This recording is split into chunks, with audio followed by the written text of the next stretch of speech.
Welcome to High School OT Live. Here's your host, Nick Stevens. And hello, everybody. Welcome to High School OT, the postgame show. I'm Nick Stevens. It's been a wild night. We are getting final scores coming in. We have had a few number one seeds go down tonight, including one that just went final in the 4A East, where the 12 seed Millbrook has upset the 1 seed Hillside, handing the Hornets their first loss of the season. 19-14 was that final score. We've got a bunch of other stuff coming in right now. I'm going to go ahead and bring in Brennan Doherty. Brennan, it's been a wild night across the state of North Carolina. Let's go through this one by one. We're in the fourth round of the playoffs, so there aren't as many games as we have had in the last several weeks. We still have several final scores that we have not yet received, still games going on. But let's break this down region by region, and we will start with the 4A playoffs. And you can see that bracket has not quite updated yet. There it goes. Where Millbrook advances the 12 seed, 19-14 over the 1 seed Hillside. What else do we have here in the 4A, Brendan? Well, we know that Grimsley and Huff, that game's still going on. Grimsley just took the lead on a touchdown a few minutes ago. But Huff, they're answering right back, or looking like they can answer right back. They're deep in the red zone right now. So we'll be keeping tabs on that one. But yes, earlier tonight, at that game for us tonight, so we'll be hearing from him shortly. Earlier tonight, New Bern put up a big number on Rollsville, 70 points in the win over the visiting Rams. So really just a dominant performance by New Bern. 1 week removed from needing a goal line stand atop the 23 seed Jordan Falcons. They definitely took care of business tonight against Rollsville, which was coming off that big win over Wake Forest. And then Weddington, a longtime 3A power. They're now at the 4A level they have been for a couple of years now. They get a very solid win, 17-10 over AC Reynolds, an AC Reynolds team that was coming off a pair of wins over Butler and Chambers, two powerhouses heading into this game. But Weddington at home, they were able to top AC Reynolds in a pretty close game, 17-10. Yeah, and Joel Bryant was at that game for us tonight. We'll be hearing from Joel here shortly. Let's go to the 3A playoffs. The 1 seed there, Brennan, we were watching this one really closely. Northern Nash and Triton in a close game until the fourth quarter, and then Northern Nash just blew the doors wide open.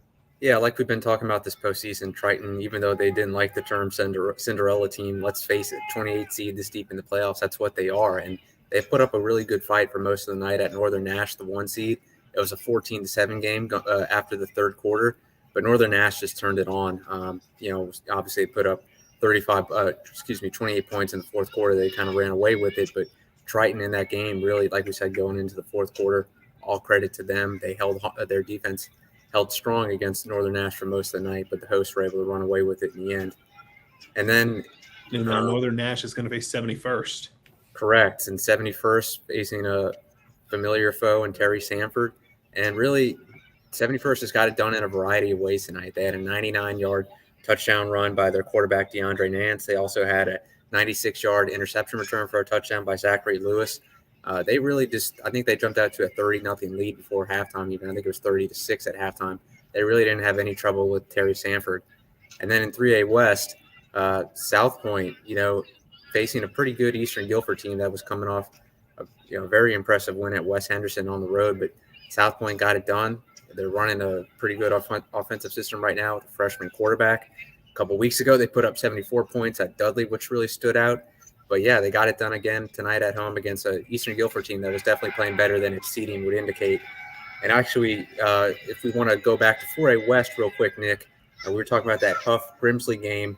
Huff just went ahead 16-15, so that'll get reflected soon on our brackets. But Huff just retook the lead in that one, 16-15 on a 13-yard touchdown run by J.T. Smith, according to our J. Mike Blake, who's at that game. And just under 5 minutes remaining in that one, but Huff just regained the lead 16-15. And then the top part of the 3A West bracket also still going on. East Lincoln, the 4 seed, up big on the 1 seed Kings Mountain at last check, 46-20. We will keep you posted on that one. That is 2 undefeated teams going at it tonight.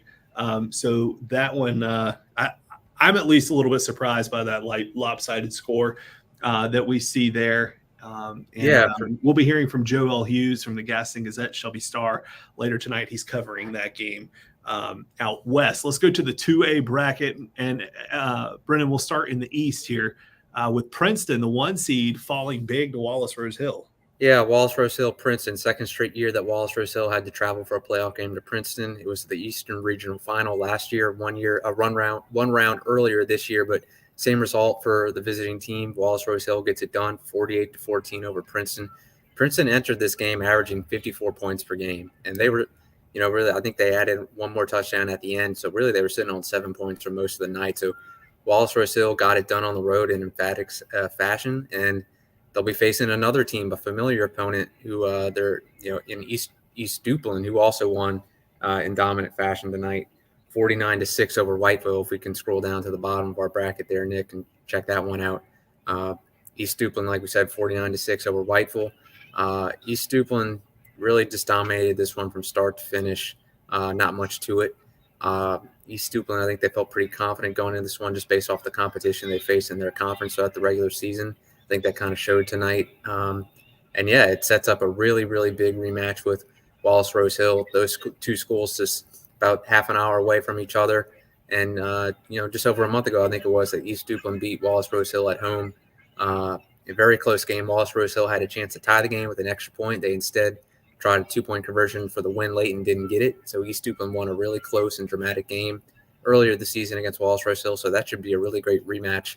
East Duplin looking to go to their first state title since 2017. And obviously Wallace Rose Hill was the runner-up last year, and they're just kind of a perennial power, a regular attendee at state championships. But we got some good games going on the west side of this bracket as well. Burns and Monroe in a high-scoring game, the 3 seed against the 7 seed. Last we checked, Burns was winning 49-40. We'll update that as soon as we can. But high-scoring shootout there. In Reedsville, they were hosting Maiden. Maiden was coming off a pretty comprehensive win in the last round against Bunker Hill, but Reedsville, again, just kind of really shut down that Maiden offense from the get-go. Maiden kind of picked up their touchdown kind of in garbage time tonight. Reedsville just kind of methodically broke them down, and that seemed like that's all there was to it. But very, very solid win at home by Reedsville tonight. And then in the 1A bracket, all of these games have gone final. We'll update that real quick for you so you can see. These Tarboro stays alive. They beat Northampton tonight 45-20, but they had to overcome a slow start. Yeah, I think Northampton might have briefly taken the lead near the end of the first quarter, near the end of the first quarter, near the start of the second quarter. But Tarboro, it was kind of the same story against Riverside last week, but they overcame that slow start and were able to win comfortably. And obviously, in the end, it's a familiar result, Tarboro going to the Eastern Regional Final, which honestly at this point you kind of expect with them. And now they're 1 win away from what I believe would be their 6th or 7th straight appearance in a state title game. I think it would be the 6th. So Tarboro, familiar result in the end, but like you said, Nick, it wasn't domination from the very start. But in the end, it's still a 25-point win this deep into the playoffs. And then they'll be facing Rosewood, and they went on the road and won at a previously undefeated Northmore team, 27-7. It's a Northmore team that prides itself on its run game.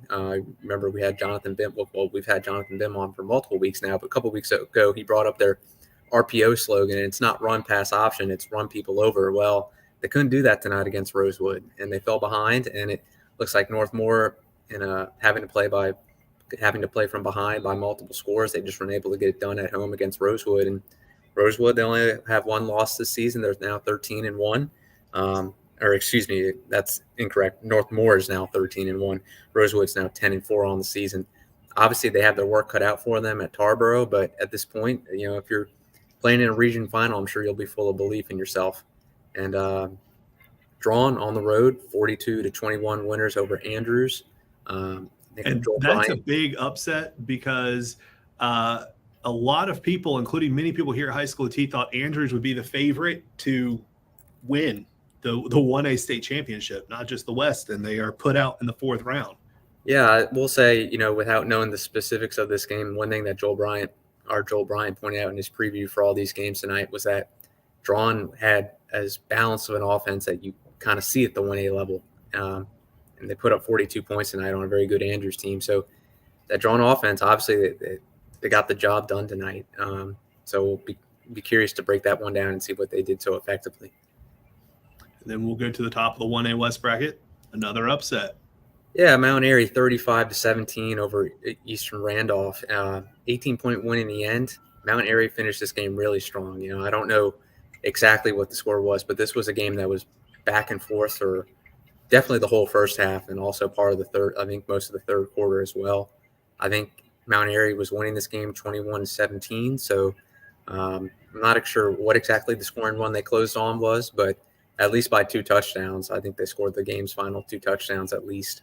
It's a very good result for Mount Airy, obviously.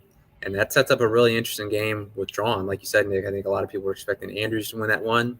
But instead it's Drawn against Mount Airy next week, and Mount Airy will be hosting that game. Yep. So that's a quick look at the brackets that we have so far tonight. Still some games outstanding. Brennan is tracking all those scores for us on High School OT, and we will check in with him again here shortly. Sounds good. Thanks, Nick. Thanks, Brennan. All right, we're going to get to our first guest tonight, Ryan Jones, out at Tarboro again this week, covering Tarboro, their title town victory over Northampton County tonight. That final score, 45-20. Ryan, tell us what went down out there in Tarboro tonight. The first quarter was very interesting for me, Nick. The first quarter was a lot of penetration from the Northampton D-line, keeping the game in reach for Northampton. It was a very, very, very tough first quarter. Tarboro was winning 6-0, but the second quarter was horrendous for Northampton. That's what told the story. Northampton had miscues, fumbles, fumble snaps, things of that nature that absolutely affected them, and it kind of pretty much capitalized on that. Mason Satterfield, Cam McDowell Moore, the two-headed monster, came to play great once again. Cam Moore had 11 carries for 81 yards and 2 TDs and a 31-yard pass reception. With Bruce Shipman, by the way, replacing Trayvon White, came in and was huge. Got multiple first downs for Tarboro and 1 touchdown, and that was huge for him to replace Trayvon White. And after that, as the story goes, turnovers crucial in Tarboro. Tarboro capitalizes. Northampton just didn't get the job done. And Northampton tried to play a power game style, and it was working. But that second quarter devastated Northampton, which puts them out of reach. And now they're pretty much getting ready for next season of basketball. So Tarboro, a slow start in the first quarter. What happened, or what was Northampton doing that allowed them to stay in it there? Because I suspect teams like Rosewood are going to be following that first quarter pretty closely to see if they can come up with a game plan. Anthony Harden was a bruiser, just pretty much read option, power game, running it every single chance he got in the first quarter. Like, he was just going down the middle, getting 1 2 3 4 5 yards. Next play, 5 or 6, 7 yards. It was something that was basically keeping Tarboro stalled on defense. And they had a few times to get something done. But then Tarboro got the ball multiple times in the first quarter, but Tarboro just didn't capitalize. They had a few 3-and-outs. And again, the first quarter was dominated by the Northampton D-line. They literally put the Tarboro offensive line on notice in the first quarter. And that's what happened. But Tarboro's trying to run the ball up the middle and put it in the A gap and the B gap.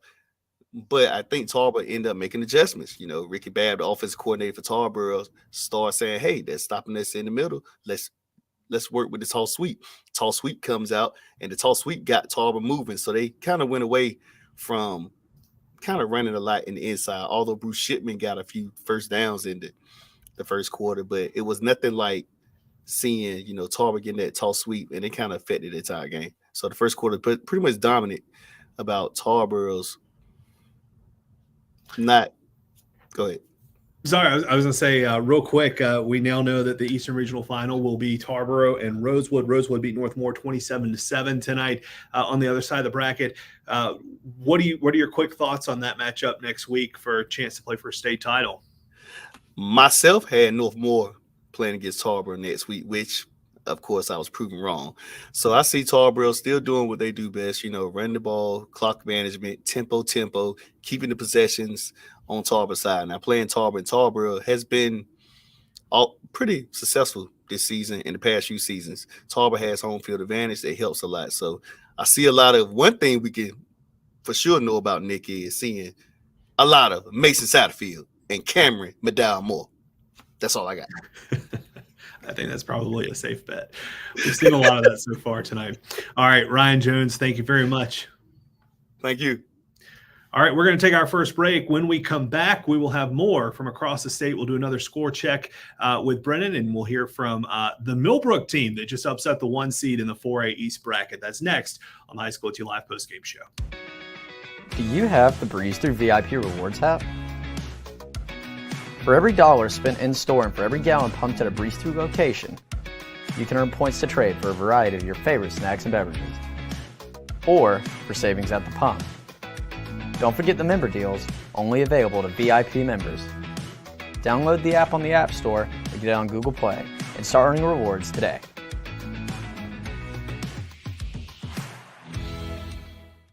When you see a WRAL certified accurate forecast, you know it's been verified by the largest team of meteorologists with the most powerful tools in North Carolina. We personally write every alert and send them directly to you so that you'll always know when severe weather is at your doorstep. Tracking severe weather or everyday weather, no matter where or how you watch. Always local, always live, always protecting what matters to you. And that's coverage you can count on.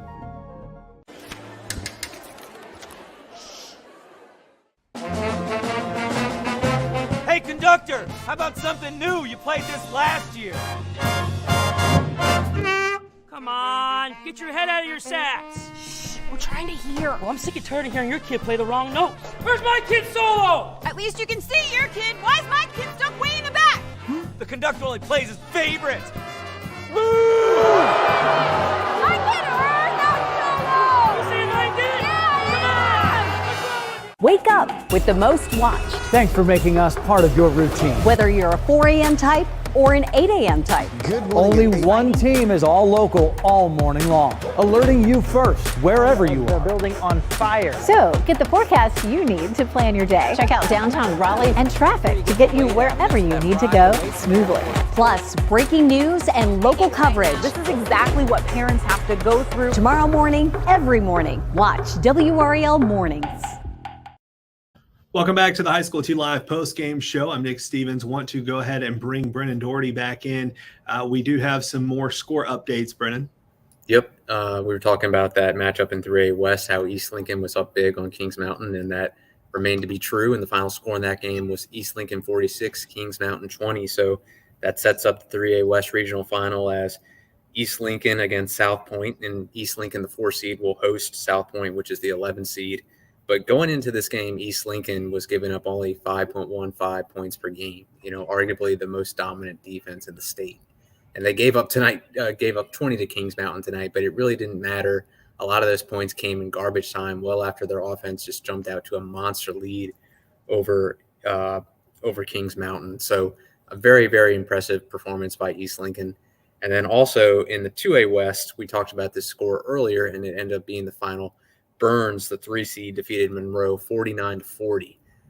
Burns, I think, comfortably ahead for most of that game. I think it was 28-14 in the second quarter, but 35-28 at halftime. Monroe to their credit, they kept scoring. It was a close game. Burns was never truly running away with this one, but Burns' offense got going early, and obviously they just did a little bit more than Monroe did. So Burns, they'll be facing Reidsville. They'll be traveling to Reidsville for that one in the 2A West Regional Final next week. And the only game we're waiting on right now, Huff and Grimsley in a tight one. J. Mike Blake is out there, and we'll be hearing from him shortly. What's the latest on that one, Brennan? Yep, so Huff is in the red zone right now. Grimsley retook the lead on a 71-yard touchdown run by Mitchell Summers, and they were able to convert the 2-point conversion. So that put Grimsley up 23-16. That's the score. And actually just seeing Huff just tied this game 23-23 with just over a minute left in the fourth quarter. So lots of drama in that one. And, this was a defensive struggle for most of the night. And now the offenses are going toe for toe with one another. All right. Well, when you get an update on that, send me a message. We'll get you back on here. We'll just interrupt whatever we're doing. That's a big one. Sure thing. All right. Brennan Doherty checking scores tonight. Thank you very much. All right. We're talking about the Millbrook Hillside game a few minutes ago, the 12 seed. If you weren't joining us, Millbrook upset the 1 seed Hillside 19-14 in the 4A East bracket. Kyle Morton is there for high school OT. He is going to be joining us here shortly, but he did file some interviews. This is with Millbrook head coach Jimmy Vereen. All right, Jimmy, congratulations. You're going to the regional final. You just beat Hillside here tonight. What did you think was the difference for you guys down the stretch? I've been saying this word since the first day, resiliency. That's all I can say. Hard worker, they believe in what they do. Good group of kids. These are two offenses that are used to putting up a lot of points. You both kind of had to resort to the running game. What did you see from Xavier, and how big was he tonight to get you into the end zone? Xavier was, he got a quad, but he stuck it out. And, resilient. That's all I can say. He's just a resilient kid. He's not all the way healthy. Maybe next week we can get him a little bit better. That's a really dynamic offense with Cardbo's ability to pass and run, and then Jamil Williams, obviously a tremendous runner. What was the defensive game plan to try to contain them as well as you did? Well, we thought maybe if we could contain the run and have the quarterback just throw more, we put him more of a pass defense. So it worked out. I know you're about to celebrate this one and talk to the guys, but it's going to be New Bern in the regional final. They beat Rollsville tonight. What do you want to see? It's a triple option, pretty rare for 4A at this level, but what do you want to see in practice to make sure you're going to be ready for them and that unique team? Focus, toughness, just stay focused. We'll go from there. All right. We also talked, or Kyle Morton also spoke with Xavier Pugh after the game, the running back from Millbrook. Here's that interview. Xavier, congratulations. You did the job last week. You do it again.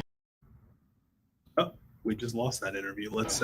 Xavier, congratulations. You did the job last week. You do it again this week. 3 touchdowns on the ground, win in the 4th round for you against Hillside. You go into the regional final. First time in program history. What was the difference for you and the guys down the stretch? We practiced all week. We knew what we was coming into. There was a number 1 team there. There was a great football team. We just had to prepare like every other week. I know you weren't feeling so good this week. Coach mentioned you had a quad. What was it like kind of trying to dig deep and battle through that and make those plays?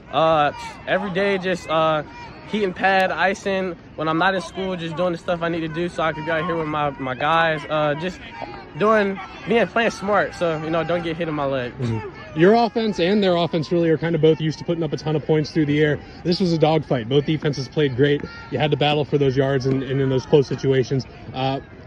What was it like kind of being the guy who had to come through in the red zone for your teammates? I knew we had to do. I know ball security. They have a great defense. I had trust in my linemen, and we got the job done. What did you see from the defense out there as they were kind of just kept getting those stops? Well, I knew they kept putting people in the box, so I don't know. I just had to run hard. Yeah. It's going to be New Bern. They beat Rollsville tonight, so you're going to get New Bern in the regional final. That's a tough defensive line, I'm sure you know. What are you going to do to kind of make sure you get feeling a little better and then be ready for that matchup? I'm lifting it every day. I know they got some great D linemen. I love my linemen. I feel like we have the best linemen in the state, so I have faith. All right, we're going to hear more from Kyle Morton, who is covering that game for us shortly. He's still there trying to get some content together from that game. And we're also planning to hear from Nathan Leacock, the wide receiver from Millbrook. Later on the show, he's supposed to be joining us live at about 10:50 tonight. And my understanding is he will be on the team bus when that happens. So that might be quite an interesting interview to do. All right. Millbrook will be facing the 2 seed, Newbern. Newbern beat Rolesville tonight 70-30. And so Millbrook will be traveling down to Newbern. Devin Masson of Money Down Football was at that game. And Devin, you warned me it was going to be pitch black because you're in the middle of nowhere trying to get back home. It is definitely pitch black. Definitely pitch black. Tell us what happened in that game.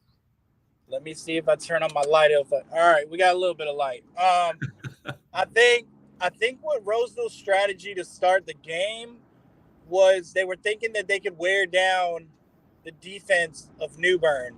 And so they ran the ball almost the whole first half, and it was literally you run the ball, I run the ball.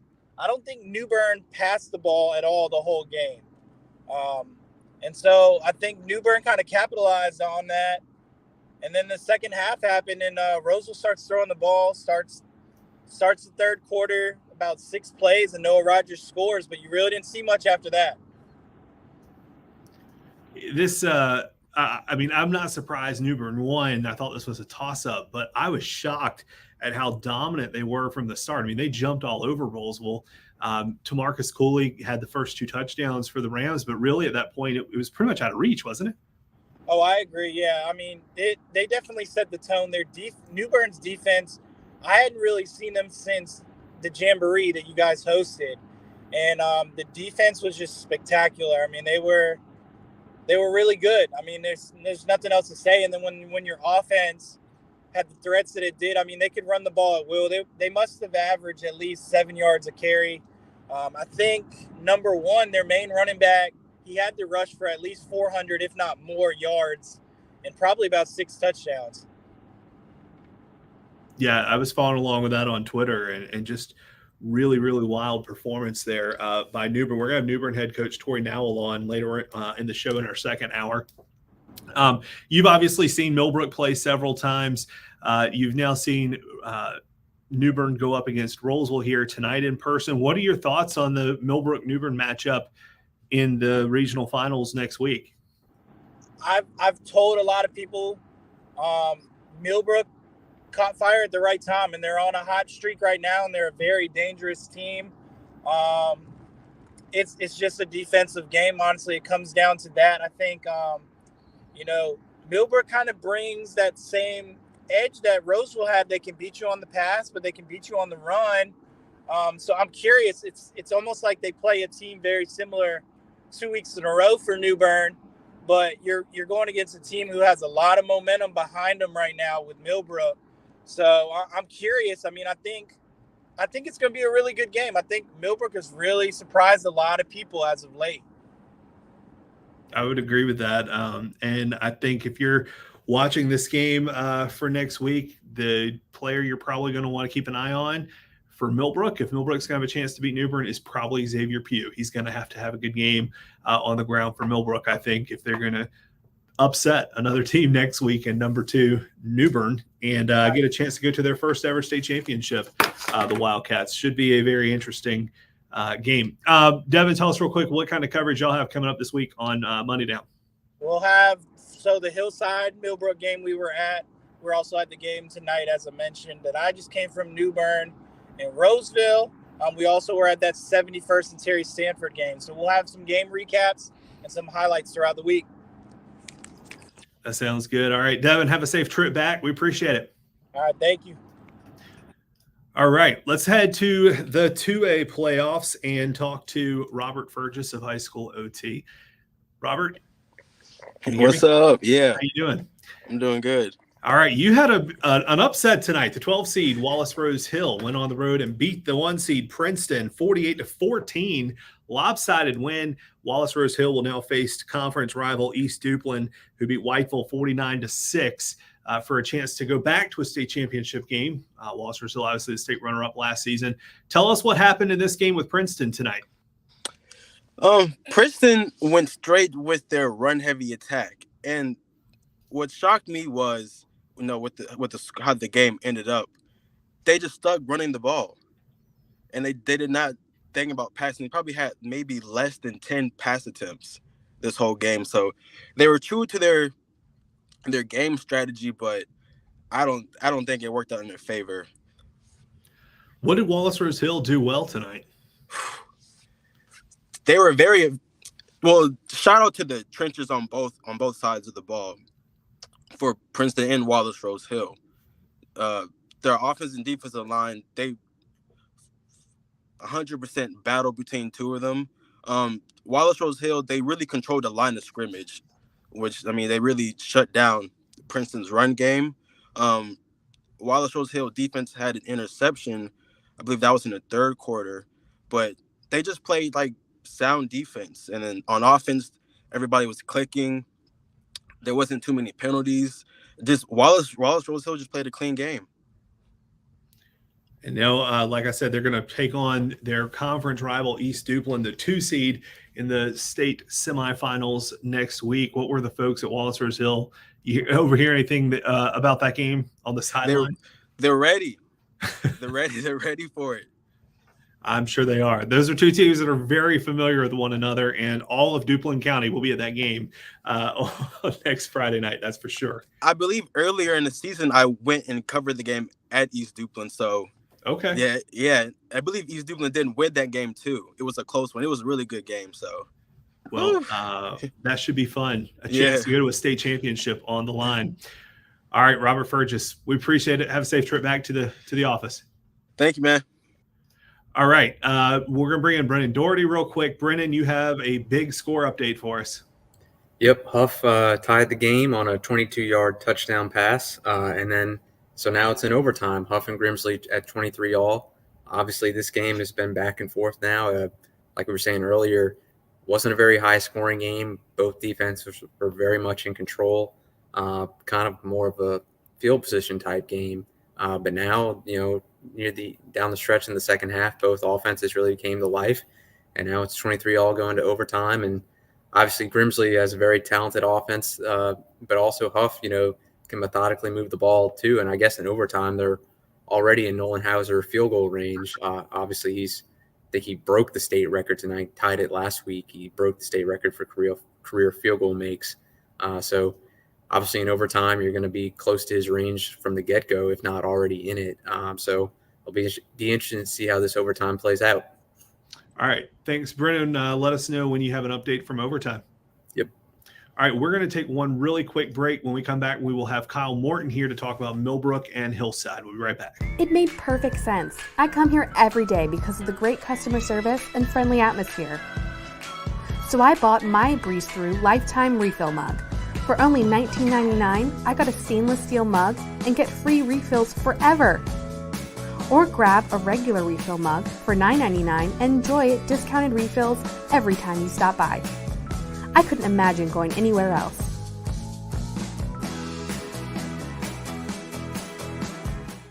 Show your support for the best in the Triangle in the WRAL Voters' Choice Awards presented by M&F Bank. From takeout to weekend getaways. Cast your vote online at WRAL.com/VCAs. And remember, voting ends November 20th.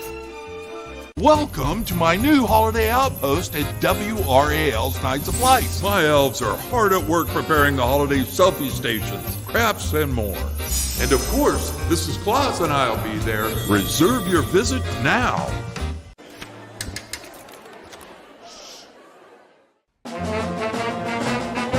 Hey, conductor, how about something new? You played this last year.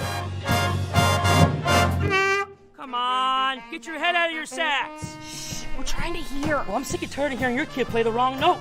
Where's my kid solo? At least you can see your kid. Why is my kid stuck way in the back? The conductor only plays his favorite. My kid heard that solo! You see my kid? Yeah! At WRAL, we have the tools. Storms are firing up on the Dual Doppler 5000 radar. We have the team. We are live here in downtown Raleigh on Fayetteville Street. And WRAL News at 6 has the people you've known and trusted for decades. I'm Deborah Morgan. And I'm Gerald Owens. We begin tonight with breaking news. Every night, Everywhere. I'm Mark Boyle in the WRAL Live Center this afternoon. No matter how you're watching. And that's coverage you can count on.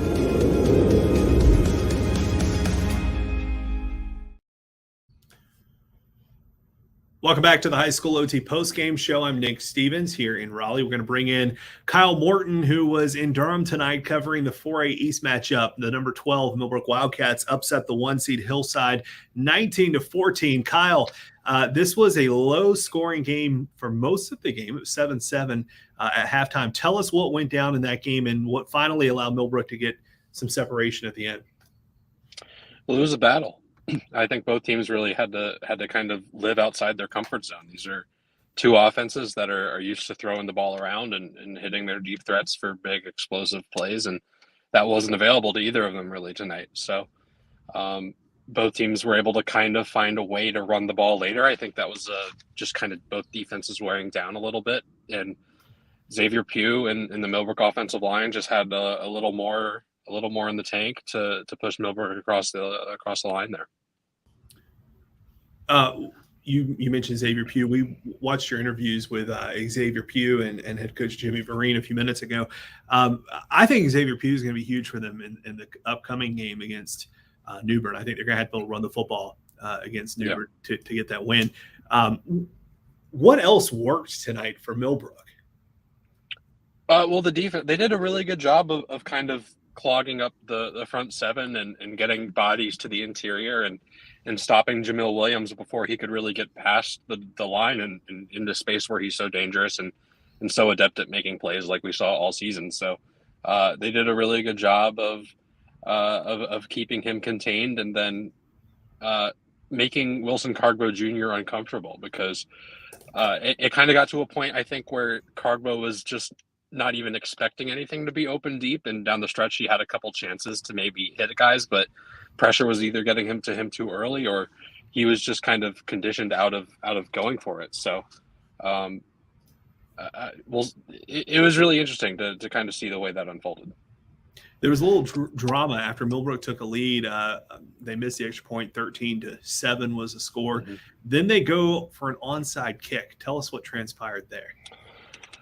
Yeah, that was a situation where I didn't fully see exactly what happened because I was walking back the other way. But yeah, I mean, that was a very curious decision, and they get away with it in the end. But it's something that, I mean, you win the game, I guess, if you get it, because that gives you the opportunity to either score an insurance touchdown or run more clock. So that was the thinking, I guess. And I think they trusted their defense to offset the downside.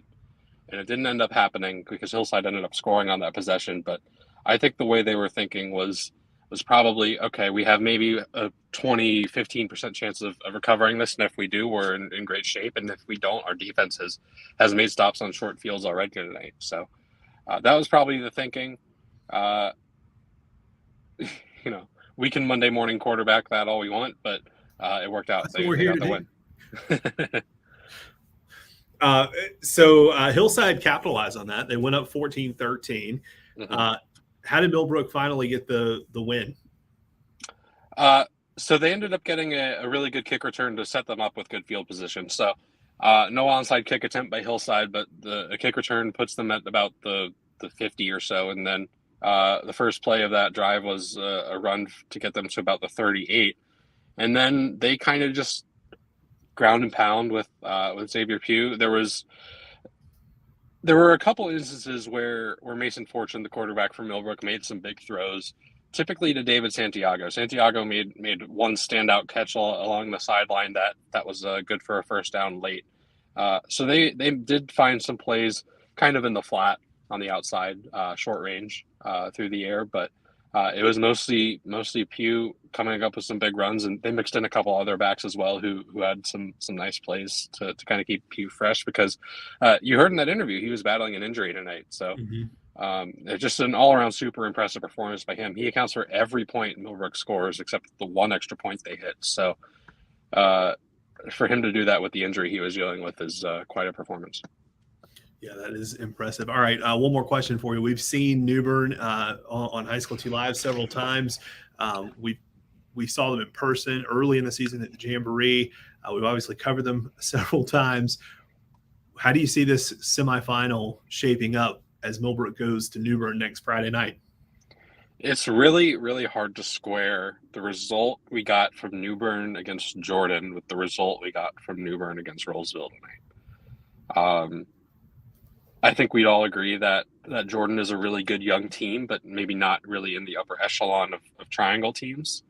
And I think we would kind of all agree that Rollsville is not at the top, clearly, but in the upper echelon of teams in the triangle. So I think it's styles. Jordan ran the ball really well. They were able to do that against New Bern.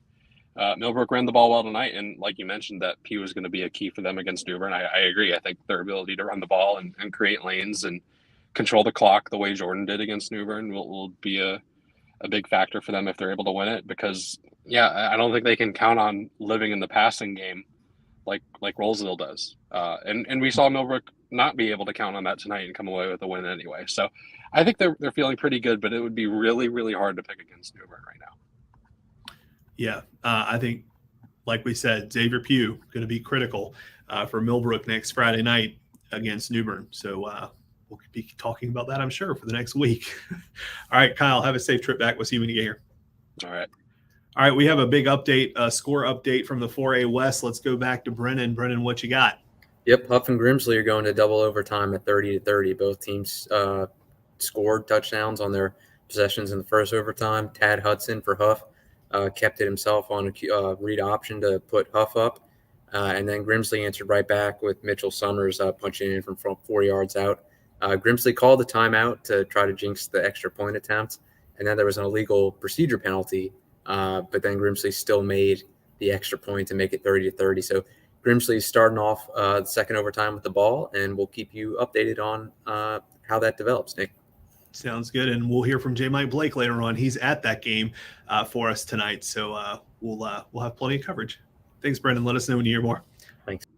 All right, let's stay in the 4A West and head to Weddington. That's where Joel Bryant was tonight for high school OT, and Joel is at McDonald's, it looks like now. Yes. At least that's what's over his shoulder. They Joel, just got the Wi-Fi off Weddington got the win tonight over AC Reynolds. Yes. Tell us what happened. Defensive battle. Weddington had a 10-0 lead at halftime. AC Reynolds took out the second half kickoff to I think about midfield. They scored a field goal, and then they forced a 3-and-out for Weddington.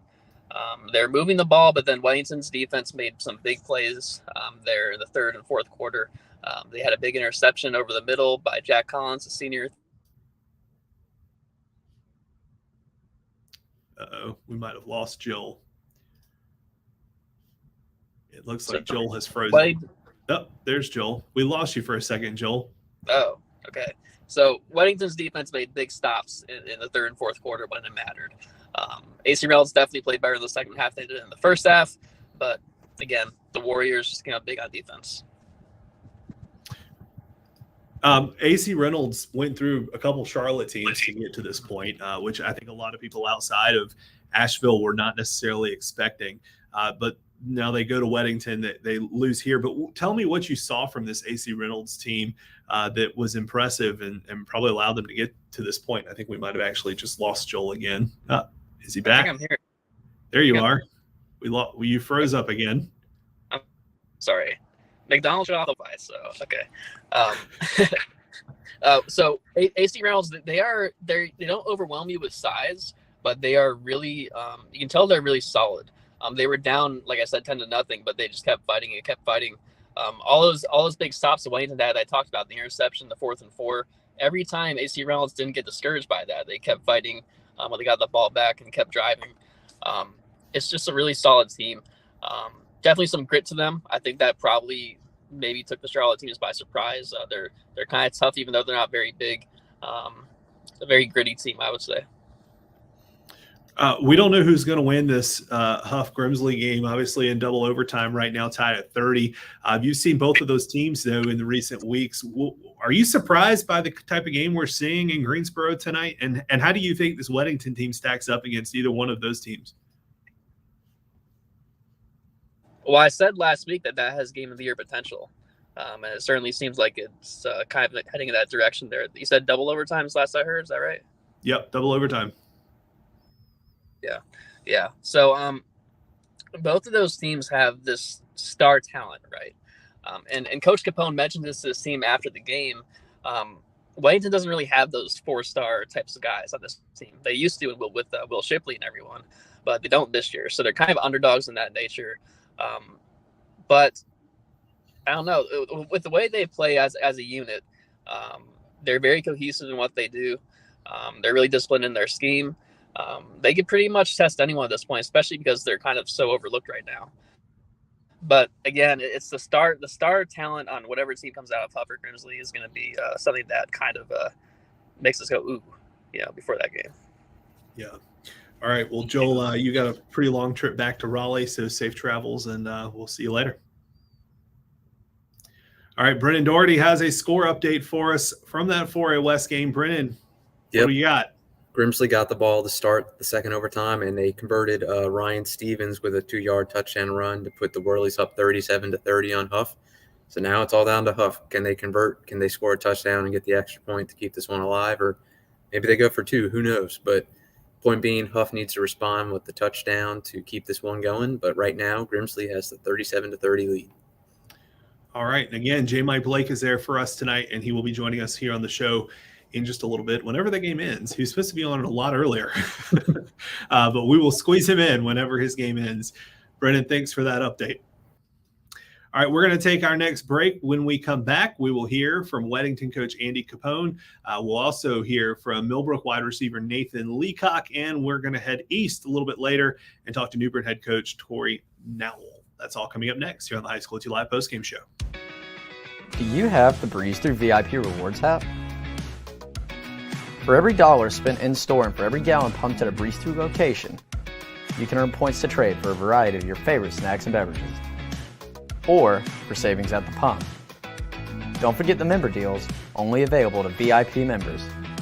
Download the app on the App Store or get it on Google Play and start earning rewards today.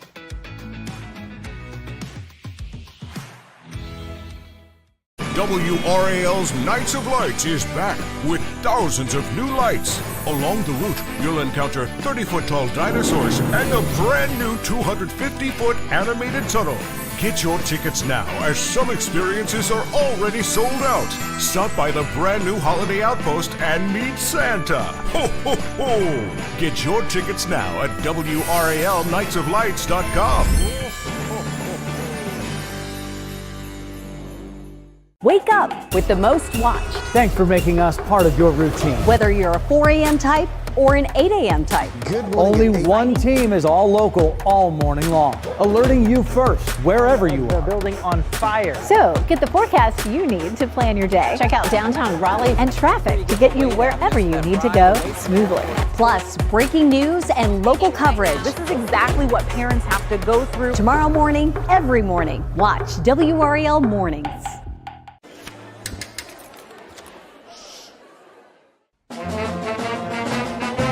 Hey, conductor, how about something new? You played this last year. Come on, get your head out of your sacks. Shh, we're trying to hear. Well, I'm sick and tired of hearing your kid play the wrong notes. Where's my kid solo? At least you can see your kid. Why is my kid stuck way in the back? The conductor only plays his favorite. I get her, not solo. You see my kid? Welcome back to the High School OT Postgame Show. I'm Nick Stevens. I want to get right to Brennan Doherty. Brennan, we have another big score update from the 4A West. Yeah, well, we're going to have to keep waiting a little bit longer for J. Mike Blake, Nick, because we're going to a third overtime at the Huff-Grimsley game.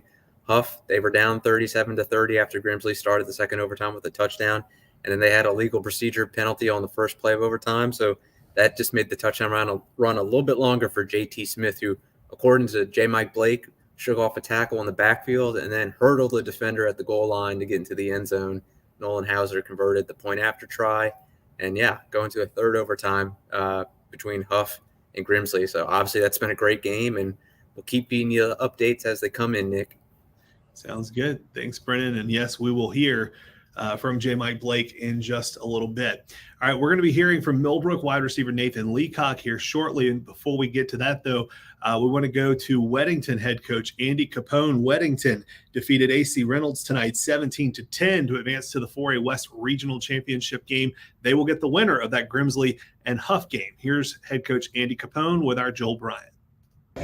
Coach, you guys won 17-10 over Reynolds. I thought what stood out was the big defensive plays in the second half, the interception down here, the 4th and 4th stop. What did you see on those plays about you guys come away with it? Just guys making plays, man. Jack with an interception on 4th down, 3-year starter. Heck of a football player, team leader. He's going to be in the right spot. I mean, he watches more film than anybody. He's always in there with Coach Hall watching film. He kind of knew what was going to happen there. And then, overall, defensively, the effort they gave. We knew it was going to be a slug-it-out 4-quarter fest. And, we got up early, but I knew they weren't going to quit. So for us, it was just continuing to fight, continuing to grind, and hopefully we made one more play than they did. So y'all use the multiple quarterbacks. From your perspective, what do each of them bring to you? And then what's the thought process beyond who goes out there when? Yeah, Tyler's been our guy all year and will continue to be our guy. We just felt like Knox brings the physicality of running the football and getting his first downs. And we knew it was going to be tough, so we just wanted to, go heavy package and give Knox the opportunity. And he made plays, man. What a gamer they both are.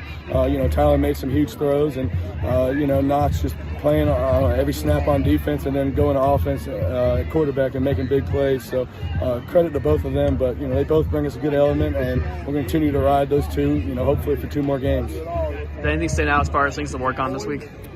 Penalties, we just got to continue to do that. I mean, we played a really clean first half, and then second half we got kind of, a couple of penalties here, especially on big plays on offense. That screen went for about 40, and we got a hold call coming back, and, a 3rd and 5 run, we had a hold too. So we cleaned that up, man. We feel a lot better, and, whoever it is, we know they're going to have a lot of good athletes. They're going to be really well coached. There's 4 teams left, we're not going to play any slouches now. So for us, it's just going to be play a clean game, play our best game, and see what happens. Ed, you're talking about how, you guys, it sounds like you feel like underdogs. Is that a motivator? I don't know. No one tells us we can't win in 4A, or everybody says we can't win in 4A. So I don't even think our kids read the paper or nothing. I do, probably too much, but whatever we can to do it. I know what people say. We win in 3A, we win with Will Shipley, but we have a lot of good football players that came through this school, and we'll continue to have a lot of good football players, and they buy into each other, they play hard for each other, and what else do you want from a team? Right, how are you feeling going into the next round? I mean, my voice is a little gone, but I love it. I mean, I feel good. We're playing good football. The kids are playing hard. We'll have a good week of practice and, see what happens on Friday. But,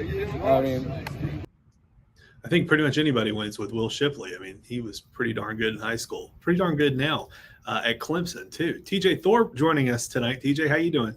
I'm doing all right. I'm a little tired, but, I can't imagine why. Yeah, I mean, I have my second son, so over Thanksgiving, so I still have had no Thanksgiving food, but I'm here. I'm ready to talk some. I should have brought you some yesterday. I almost went and got a fish sandwich tonight, but they were not there, according to Kyle Morton. They were not there at Hillside tonight. Maybe that's why they lost. Who knows? That's probably TJ. We're about to talk to Nathan Leacock of Millbrook.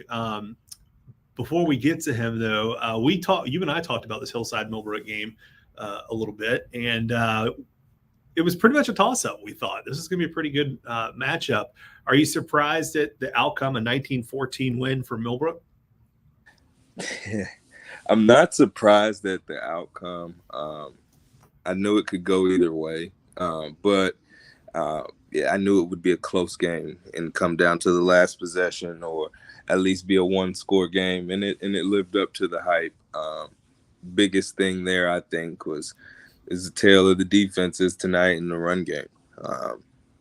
I think obviously both teams have playmakers across the board. You have Nathan Leacock, you have Xavier Pugh, you have on Hillside side, you have Jamil Williams, you have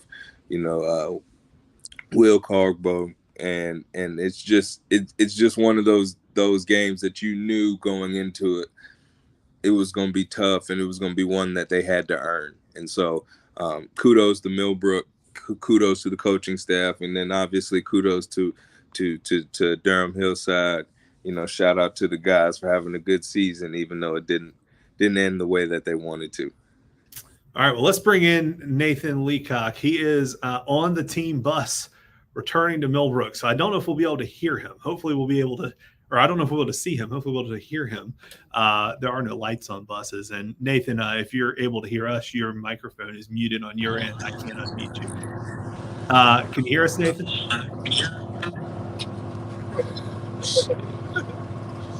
I can hear y'all. Congratulations on the win tonight. How does it feel to be headed to the state semifinals? I mean, it's a great feeling. You know, I just feel like the team really played really well together, and we executed when we needed to. We were just talking about Xavier Pugh a minute ago, and when I was talking to Kyle Morton, who was there at that game for us, Xavier scored every single point except one extra point for you guys tonight. What's it like having teammates on the field that you can lean on like that, who can make big plays when it's needed? I know it's just a great feeling because, you know, sometimes certain teams like to game plan for like some teams like game planning for me and like even throw a double team out there. And when I have other players on my team that can help me out, and like double teaming me at that point is dumb because there's I have a number of different players on my team that can make plays. We got Ty Broughton, we got, like you just said, Xavier Pugh, David Santiago playing both sides, and we just have a number of other players on the team. Like everybody can contribute. And I feel like last year we kind of relied to we didn't share the ball enough, and that's what we're doing this year, and that's why we're so successful. TJ? Well, one, Nick can say what he wants about the lights. I just think we blew. But talk about how you've been the pivotal point of this. And obviously you make plays across the board. Talk about how moving forward, play, like you said, Xavier Pugh might be able to open up. Can you repeat that? You kind of went in and out. That's I don't know. I think my Wi-Fi is kind of a little bad. No, you good, man. I was saying, talk to us a little bit about how you think maybe this upcoming week or weeks moving forward, how the play of some of those guys might be able to free up some big play opportunities for yourself. Well, I just feel like the players just keep doing what they're doing because they've been doing it all through the playoffs. Everybody's been making plays, like I just mentioned. David Santiago, Xavier Pugh making plays on both sides of the ball. And then we got, even on the defensive side, some of the times the defense makes plays to give us puts us in the good position. Like guys on the opposite side of the ball, like Ian Rember, Session MacArthur had another pick this game. Like, I just feel like us as a team, everybody can go out there and make plays. There's not one person on the field that can't make a play for us. I agree. I definitely agree with you. Glad you made. That's what I say about a good offense. You pretty good. The guys did good defense every week in practice. Can you talk to us a little bit about, you know, what defense you guys do, and some of the guys like Xavier Pugh and how those guys defensive side? I don't know why, but I can't hear you all the way clearly. It's all good. Tell me real quick how the defensive side of the ball kind of gives you guys momentum. How does it feel, you know, when things aren't going so well on the offensive side of the ball, or maybe not as well as you guys are used to? Talk about the spark that the defense gives you guys. Because the thing that the defense does really well is so far this season, the offenses that we've played all year, they've been really well putting like average of 30, 40 points up a game. And when we're forcing when the defense goes and forces those teams on 3 and outs, that's like shutting down some of the best teams in the state, you know, and them just doing that, it just gives us like more light, and like it just kind of makes us let us know like they're doing what they're supposed to do. We need to go out there and get the job done, you know? Amen to that. And you guys, clearly when it matters, you guys do that often. So kudos to you all. And that's why I'm sure Nick knows that's why you guys are headed to another round of the playoffs. And I think this is the furthest you all have been, right? Yes, sir. We haven't got past the third round ever before this year. First time to the fourth round, and you guys get a win. What do you know about this New Bern team you're going to be facing next week in the semifinals? I know they're a heavy run team. They have great athletes. I know they also have a good D lineman, and I know they know how to play hard, and they're not going to roll over for us. And I know it's a tough matchup, but we just got to keep firing in on all cylinders. Offense has to score points. Defense has to get stops. But I feel like if we just keep doing what we're doing and get better every week like we've been, I think we'll be all right. And real quick, I wanted to ask you, earlier today, a 4 or 5 star, depending on who you're, which recruiting service you're looking at, defensive lineman committed to Tennessee today. You're also a Tennessee commit. David Hobbs of J.M. Robinson down in Concord committed to the Vols today. Do you know David, and what kind of a commitment, if you do know him, do you think that is for your future college? First, I want to start off by saying I believe that Tennessee has one of the best recruiting classes in the country. And not only just because of the players that are committed, also the relationship we have. Like, we have a group chat that we talk and message through, and we, stay connected, and we're all cool with each other. There's no, beef in between players or, two players committed the same position. Everybody's cool with each other. And, yeah, David, he was one of those guys that I got to go up and watch the game with, and at that point in time, he was on a recruiting trip on his official visit. So, and Coach Heupel, he was told me and the other recruits, our job since we were committed is to try to get him on the table. And Tennessee went out there, played well, won that game against Florida, and I kept in contact with David, and I really think he's a great player and a great asset and a great addition to our recruiting class. And yeah, I'm just happy about that. Yeah, we have an interview with him up on High School OT right now if folks want to go watch it. Nathan Leacock, congratulations on the win. That is the quietest team bus I think I've ever heard after a fourth-round playoff win. Yeah. Are you excited? No, so what had happened was Coach informed the whole bus that I was going to join the call, so he said everyone kind of settled down, Well, tell everyone here. Get loud, man. We just won the fourth round. There you go. Hey, tell Mason. Yes, sir. Tell Mason that a deal is a deal. So if he can find a way to get me some swag, I'll make sure I ride with y'all next week. Yeah, Mason's right here. He's hearing everything you're saying. He's right. I figured he might be around.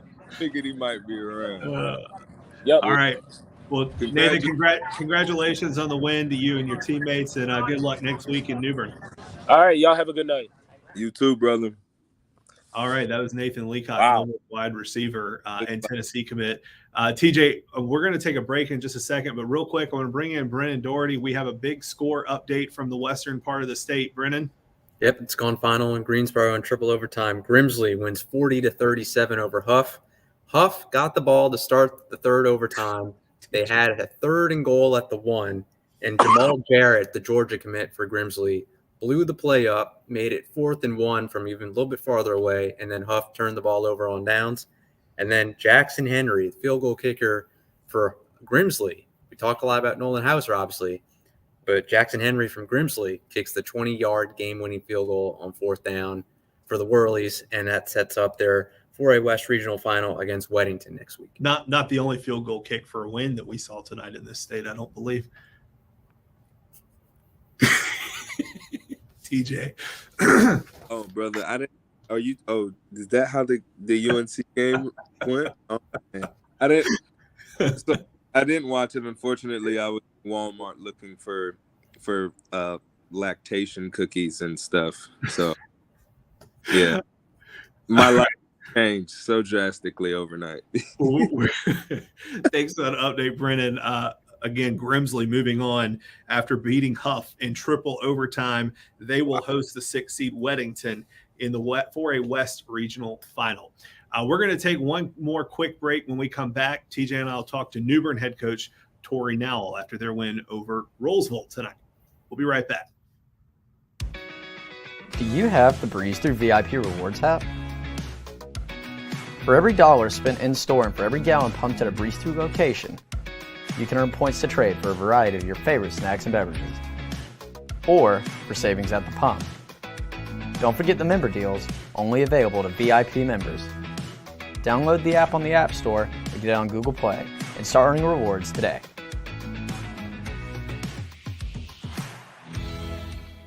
WRAL's Nights of Lights is back with thousands of new lights. Along the route, you'll encounter 30-foot-tall dinosaurs and a brand new 250-foot animated tunnel. Get your tickets now, as some experiences are already sold out. Stop by the brand new Holiday Outpost and meet Santa. Ho, ho, ho! Get your tickets now at WRALNightsofLights.com.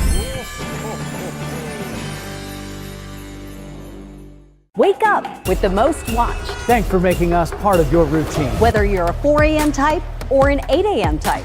Only one team is all local all morning long, alerting you first wherever you are. Building on fire. So get the forecast you need to plan your day. Check out downtown Raleigh and traffic to get you wherever you need to go smoothly. Plus, breaking news and local coverage. This is exactly what parents have to go through. Tomorrow morning, every morning. Watch WRAL Mornings.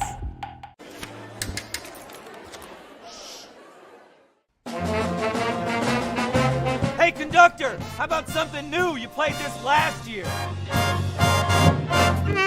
Come on, get your head out of your sacks. We're trying to hear. Well, I'm sick and tired of hearing your kid play the wrong notes. Where's my kid solo? At least you can see your kid. Why is my kid stuck way in the back?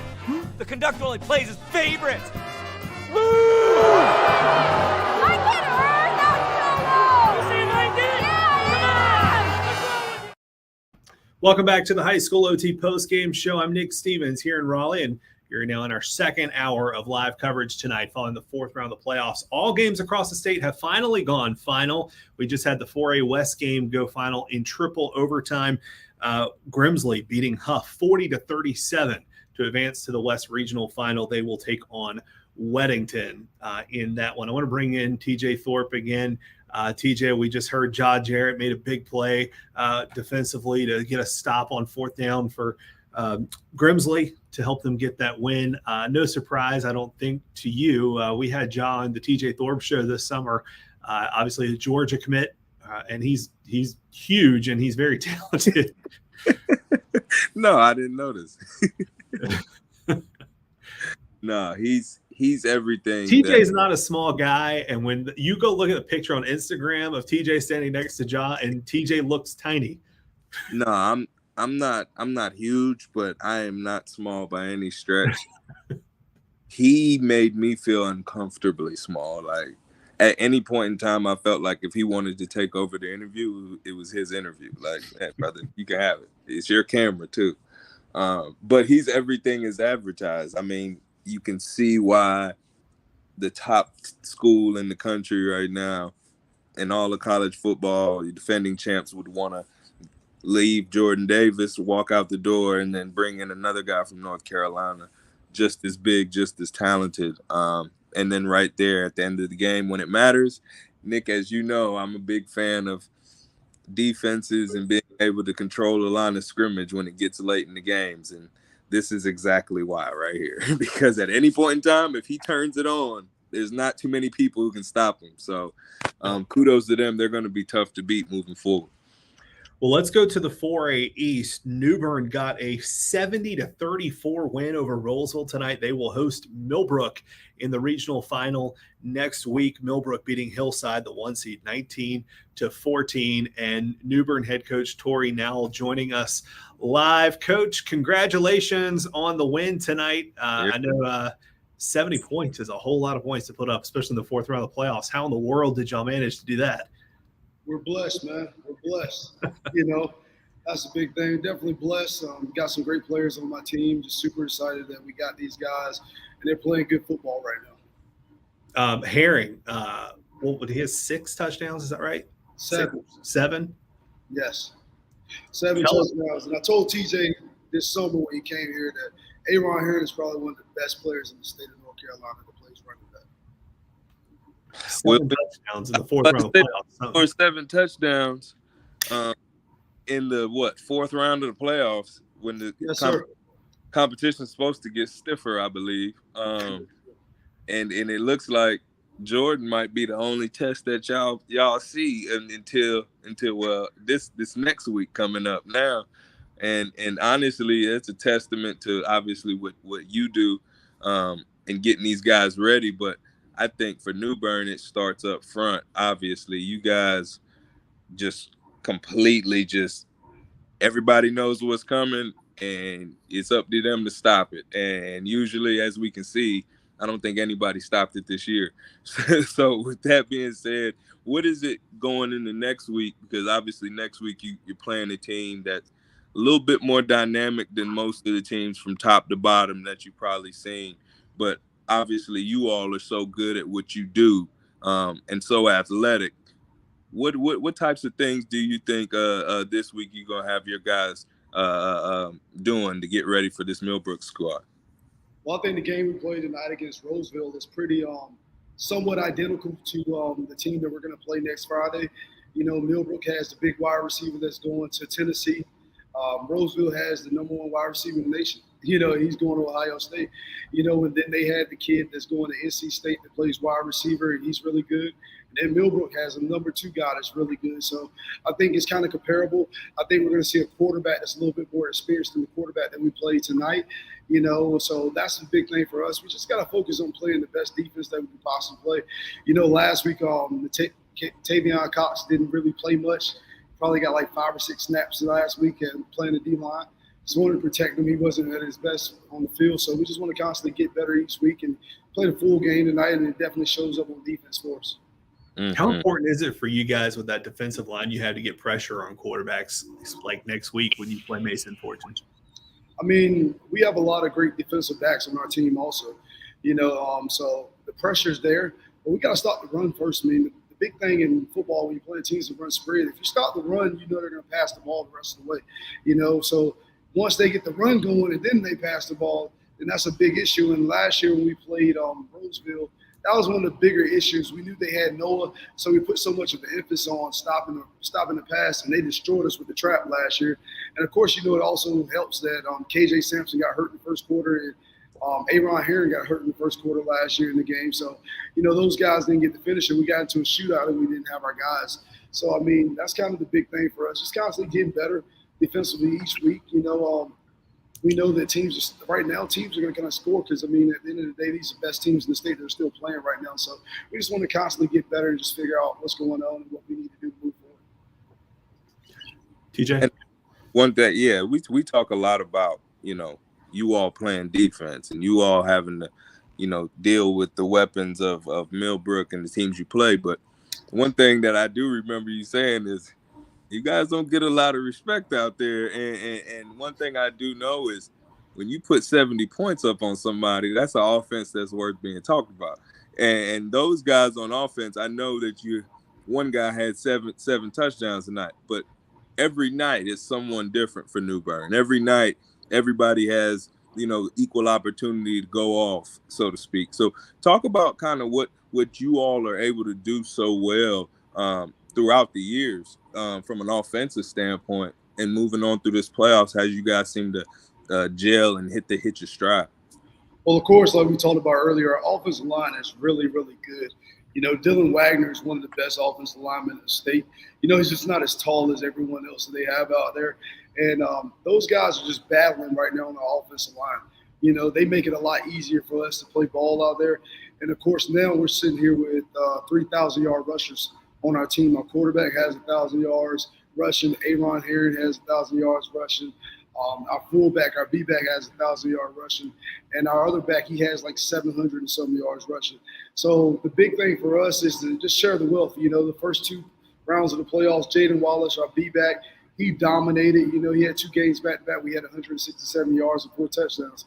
You know, and teams were taking Aaron Herring away from us, but then Jaden Wallace was getting hot early. You know, so we just got to constantly improve. And, of course, I tell you guys, like the spread teams, they run RPO. You know what I'm saying? Run pass option. You know, so we run the triple option. You know, dive, keep, pitch. You know, so we have our various of things that we do that we kind of try to make sure that we're good at doing. You know, when we want to do what we do, you know, that's the most important thing for us is to just focus on what we do. if you take one thing away from us, then we're going to capitalize on something else. That's the big thing for us, and just constantly getting better. I can't be thankful enough for the backs that I have here. I'm blessed, and I got a couple of kids on the sideline that are really good too. They don't get an opportunity to showcase their skills, but the offensive line, we couldn't do it without them. Coach, one last question for you, and we'll let you go. If you guys are going to get to a state championship game, what has to go right next week? And how big of a deal is it for you to be at home in the regional final? It don't really matter. I'm not going to lie to you. We're kind of used to playing on the road. Of course, we played Havelock on the road this year, and Havelock's a great football program, and in our county, it's a big rivalry. So you're talking about we had the same amount of fans of that game that we probably had here or will have here in the regional final. The big thing for us is just continue to do what we do and do it well, and not fall for the hype. Some of you guys didn't pick us too on high school, so you don't think our guys didn't see that too, by the way. I did. Yeah, I got you. But that's just make sure those guys watch. I really don't watch it because I care less about what people say because, you talked the other week when we played about us being the number one seed and this and that. At the end of the day, seeding don't matter. You got to go out there and win ball games, so that's a big thing for us. We just want to play hard and play aggressive and just continue to do the things that we do and do them well. All right. Coach Torrey now of New Bern High School, thank you very much for joining us tonight. Congrats on the win and good luck next week. Appreciate you guys having me on, and go Bears. Thanks, Coach. TJ, thanks for jumping in tonight. I know you've got daddy duty, so we'll let you get going. Did you hear the crying? I did not hear the crying. Yeah, mute while he was going, man. My man started waking up, so right on cue. 3 days old. 3 days old, and he feels like he's going on 30. Gosh. All right, TJ, we'll try to get some sleep. We'll see you next week. Yes, sir. We're going to take a quick break. When we come back, we're going to talk to Jonathan Bim and Kai Jones. They were both covering Rosewood and Northmore tonight. We'll be right back.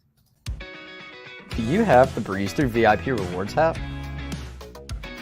For every dollar spent in-store and for every gallon pumped at a Breeze Through location, you can earn points to trade for a variety of your favorite snacks and beverages, or for savings at the pump. Don't forget the member deals, only available to VIP members. Download the app on the App Store or get it on Google Play and start earning rewards today.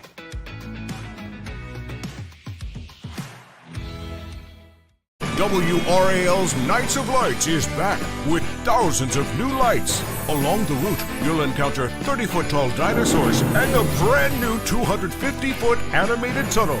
Get your tickets now, as some experiences are already sold out.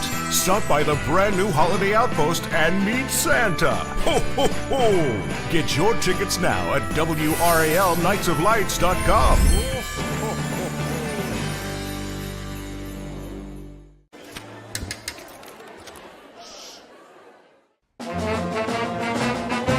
Hey, conductor, how about something new? You played this last year. Come on, get your head out of your sacks. Shh, we're trying to hear. Well, I'm sick and tired of hearing your kid play the wrong notes. Where's my kid solo? At least you can see your kid. Why is my kid stuck way in the back? The conductor only plays his favorite. My kid heard that solo. You saying I did?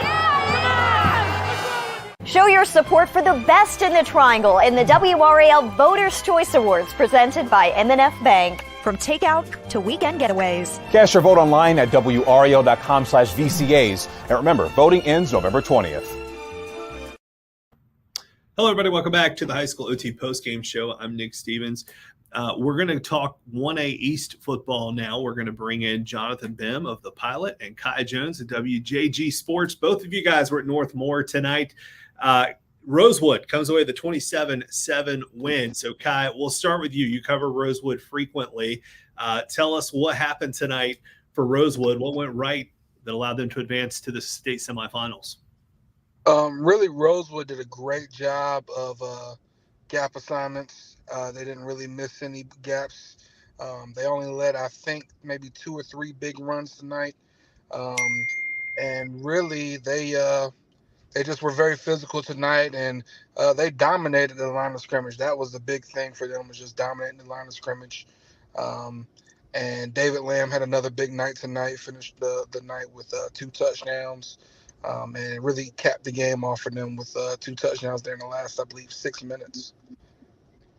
Jonathan, this is a Northmore team that has put up lots of points this season. What happened for what did Rosewood do defensively to keep Northmore in check offensively? Yes, sort of like Kai said, they really did a good job controlling the line of scrimmage. And I was sort of looking at it. The first half was 3 possessions total. So Northmore had the ball twice, got stopped inside the 10 on the first drive, scored on the second drive. Rosewood, in the middle of that, scored a touchdown, then had the ball for 2 plays there right before halftime. So that was not a lot of offensive possessions. Second half, there was some turnovers, some costly mistakes from the Mustangs that really gave Rosewood a short field. Really setting up a couple of those David Lamb long touchdowns was really just the fact is Northmore had a fumble and a stop on 4th down in their own territory that really put things away because it was 13-7 early on in the start, early on in the 4th quarter. Kai, a 4-loss Rosewood team going to the state semifinals. One, as much as you've seen them play, are you surprised by that? And 2, are they surprised by that? No, I don't think anybody who really covers the program and watches them closely was surprised about it. If you look at their non-conference schedule, you play Princeton, you play Whiteville, you play, I believe they played, Northside Pinetown, and I can't remember who the other team is. CBA Cock, and he played CBA Cock. CBA Cock, of course, went 9-1 or 9-2. Whiteville, of course, lost tonight. 3A level. Right. Princeton lost tonight. Whiteville lost tonight. Yep. And Northside Pinetown lost last week, I believe. So they played 4 teams that you kind of expected them to lose, but it prepared them for this time of the year. They had already seen something like Northmore plenty of times when you play a team like Princeton or you play a team like a Whiteville. So even though they took those losses early, I even said going into it, I said, I mean, they could easily be 0-5 going into their conference season. But they just kept rolling, and now they're here. They get a chance at Tarboro. Jonathan, the season comes to an end for Northmore at 13-1, a historical season for Northmore. Can you kind of put this in perspective for everybody of what happened there with the program this season? Yeah, so it's sort of built up. Coach Andrew Cruz was talking to me about this. He said it several times this season was about how it started 2 years ago during the COVID year. They went 4-4. They installed this offense with the 2 tight end, 3 back set. It's not going to win a pageant by any means by looking pretty. They're going to get out in mud and the dirt, and they're going to just try to run you over. But they set that up right there that season. The next season, last season, they went 10-2, finished second in the conference, lost in the 3rd round. And so this was all building up to this.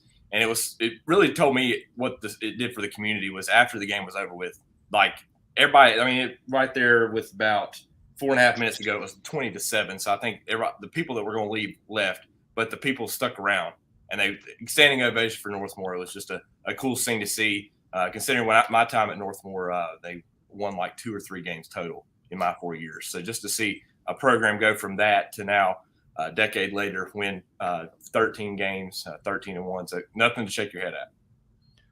And Kai, you kind of alluded to this, but Rosewood now goes to the 1 seed Tarboro. Some people like to call that Title Town. What do you think Rosewood has a shot at knocking off the Vikings? How do you see this game playing out next week in the regional final? Well, I think I better at least say that they have a shot at it, because otherwise I don't think I'd be too welcome back on Rosewood Road. But I think they do have a shot at it. I mean, the thing about it is Rosewood, they're big up front. They're athletic. They play low-scoring games. They're used to playing teams who run wing T-like offenses. They have a very experienced coaching staff and good talent. I mean, so I think it's not impossible to say that I could foresee them winning. It's just going to be extremely hard. But anytime you get into a situation like this where you're 1 game away from the state championship, it's going to be extremely hard. I mean, Tarboro, especially because they've been there. This is their 7th straight trip. They've won the last 5 times they've been there. Last time they actually lost was back in 2016 when they lost to Wallace Rose Hill, who of course went on to win. That was the team that won the 4th straight. I think that was that was the first team I believe that won the championship. I can't remember for sure, but that's Javonte Williams. And so that's a program who's been in big situations like this before. For Rosewood, this is only the second time that they've been this close to a state title. Of course, back in 2018, they lost to Pamlico County at the goal line. So I think for them, man, it's a great story already, but I know the players aren't satisfied with where they're at. Tell people what they can expect from WJG Sports this week and next week. You, of course, can catch some great highlights on our YouTube tonight and tomorrow. And Jonathan, I imagine you guys have some special coverage coming up, recapping this season for Northmore. Yeah, that, and also just working on my postseason top 10 players. So I did a preseason. It's going to be interesting to see who sticks around, who's going to be those guys that hung around from start to finish. There's been some guys I had wrote down already. I was working on it, scribbling on a piece of paper one day this week. So we'll see what happens. I think it's definitely good times for Moore County football for sure. You're brave doing that list on your own there. Yeah, I don't list them 1 through 10 because I think that would run me. Yes, I do top 10 because there's 10 guys definitely that deserve it. Okay, that I can understand. I was gonna say, wow, you are a lot braver than I am. I did it in Robbins County, but I think just with 3 teams here, I'd rather just stick it with just naming 10 guys. But yeah, so I'm looking forward to see Kai's videos as well. I mean, shooting videos of what we had to watch with the run games, not necessarily going to get you the best highlights, but definitely I'm looking forward to seeing what Kai's got. Absolutely. Well, Kai Jones, Jonathan Pym, thank you very much. We appreciate the time tonight. All right. Thanks, Nick. Appreciate you. All right, we are going to head to Fayetteville and talk to Luis Fernandez of WRAL. He was at the big 3A game between Terry Sanford and 71st. Luis, you've got this game for Football Friday tonight coming up in about 10 minutes on WRAL. 71st, undefeated still. The 3 seed gets a 38-13 win over the 7 seed Terry Sanford. Tell us what happened. I mean, like it was pretty wild, I think is the best way to say it, because 71st, it has looked great all year, but Terry Sanford hasn't exactly been slouches either. The Falcons get out there and they score on their opening drive. I was filming on the sideline and I heard players say something along the lines of, "Oh, they want to give us the ball first. That's not good." I told them that was a bad idea. And they go down there and they score within 3 minutes. You had a 71-yard touchdown run that was not the actual score. It set them up just around the 10-yard line. It was Anthony Quinn Jr. who broke it off. And I mean, he has so many of 71st yards this season, just in general, and touchdowns. And then you had the quarterback, number 11, DeAndre Nance, who talking with head coach Duran McLaurin after the game, he's so impressed by how he's come on, especially over the last month, and has been pivotal for them and their success here, trying to stay undefeated and win a state title. But he hit an 11-yard, 12-yard touchdown pass one of their wide receivers out there, Sylvester Stewart is who it was, one of their wide receiver running backs. So they're up 8-0 in like 2 minutes. I'm talking just under 10 minutes left in the first quarter. First play from Terry Sanford, pick 6. The ball's thrown a little high, deflected. Number 7, Donovan Davis, catches it and just runs like 40 some odd yards for the score. So 9 minutes and like 30 seconds left in the first quarter, and 71st is already up 16-0.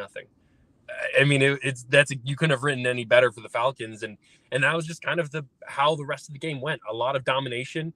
It was 30 to 6 at halftime, and I believe the only points after that were a 71st rushing touchdown in the third quarter, and then a rushing touchdown from Terry Sanford, late in the fourth. So the game was over at halftime is essentially what happened. It was very impressive to see. You mentioned Anthony Quinn Jr. He's one of my favorite players to cover. I've done several highlights from High School 2 Live, 71st on Football Friday, and he's in it, I think, every single time. Was he kind of their go-to tonight? I mean, they have so many different weapons. They do. No, they definitely do. And honestly, no.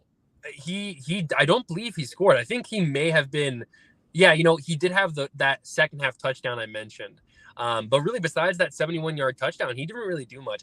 The guy who really stood out to me was DeAndre Nance, and the defense. They had that pick six in the first quarter. They had 100-yard pick six essentially, in the second quarter. So the defense came to play and they scored. DeAndre Nance, if you watch Football Friday, which obviously you should, coming up in 5 minutes, high quality television. There was this moment in the game where they try and go for him 4th and goal, Terry Sanford. They don't get it. There's a penalty. So 71st has the ball on the 99 or the half-yard line. They have to go 99.5 yards to score a touchdown. Very first play, DeAndre Nance breaks through the defense and goes 99.5 yards on one play. It was impressive. You really realized how many different offensive weapons 71st has this year in this game. Well, they're going to need them next week. Undefeated 71st at the 1 seed, undefeated Northern Nash for the right to go to a 3A state championship game. Thanks, Lewis. You can see Lewis's story tonight on Football Friday, again, coming up in about 5 minutes on WRAL, also streaming live right here on High School OT. Have a safe trip back. Thanks, Nick. All right, also on Football Friday tonight, Luke Notestein all the way out in New Bern. We were just talking to New Bern head coach Tori Nowell. New Bern all over Rolesville tonight in the 4A East. They get a 70-34 win over Rolesville. I think a lot of people were surprised by this, Luke. Rolesville's got so many playmakers, an Ohio State commit at wide receiver, an NC State commit that plays both sides of the ball, and New Bern just rolled. What happened? You've got your mic muted right now, Luke.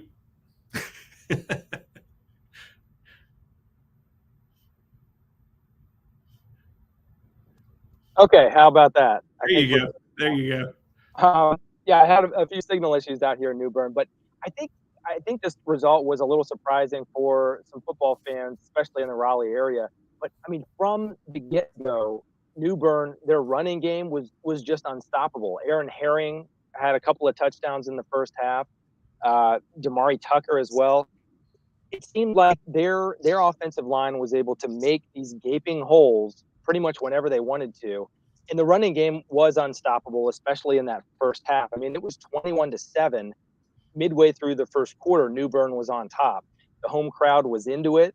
And it just felt like, I don't think Rolesville was prepared. They were ready to play, but it just seemed like the home crowd, as soon as they got into it and that running game got going for New Bern, it was just sort of an avalanche. It just kept going and kept going. And New Bern almost didn't need to pass hardly at all in that first half. It was just run up the middle, run outside.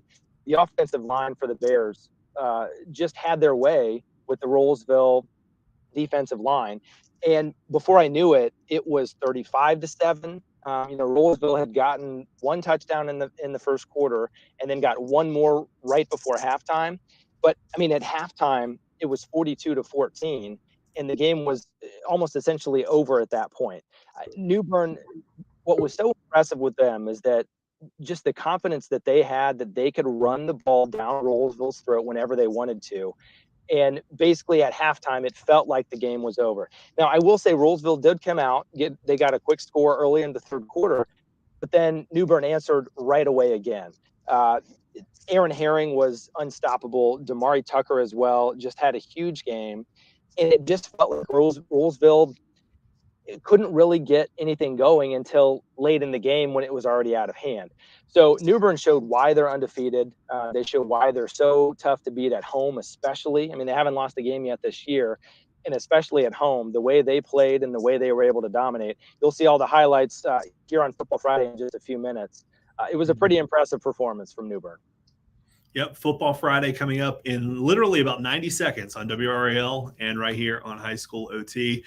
New Bern will host the 12-seed Millbrook. Millbrook beat the 1-seed Hillside tonight, 19-14. That'll be the 4A East regional final next week, not semifinal, regional final next week. All right, Luke, we appreciate it. Have a safe trip back to Raleigh. All right, thank you, Nick. We're going to take a quick break. When we come back, we're going to hear from Rod Baxley, the Fayetteville Observer, from Terry Sanford at 71st, David Jones and Jeff Link from Scoreboard Radio. They were covering a big upset in the 1A West tonight. Andrews falls to Drawn. And we will also hear from Joe Hughes of the Gaston Gazette and Shelby Star. He covered another big one, East Lincoln at Kings Mountain. That's all next, right after this quick break. It made perfect sense. I come here every day because of the great customer service and friendly atmosphere. So I bought my Breeze Through Lifetime Refill mug. For only $19.99, I got a stainless steel mug and get free refills forever. Or grab a regular refill mug for $9.99 and enjoy discounted refills every time you stop by. I couldn't imagine going anywhere else.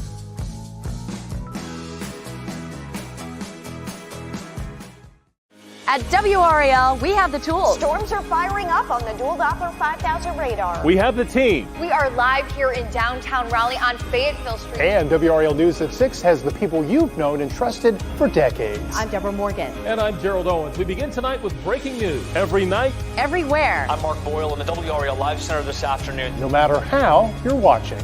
And that's coverage you can count on.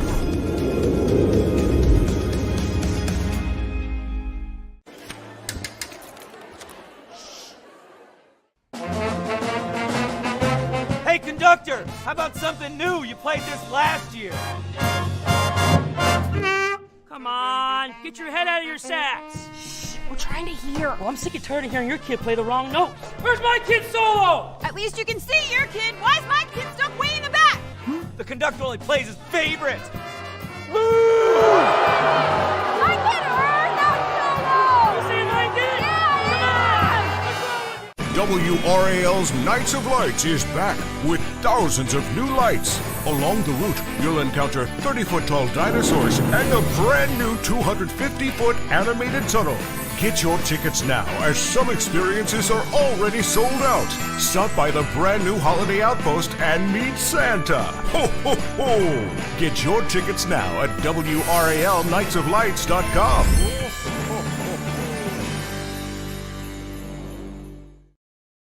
Welcome back to the High School OT Postgame Show. I'm Nick Stevens. Let's bring in Rod Baxley, the Fayetteville Observer. Rod, you had the big Cumberland County game tonight, the 7-seed Terry Sanford on the road at 3-seed 71st. Two teams familiar with one another. 71st stays undefeated with a 38-13 win. They advance to the regional championship game.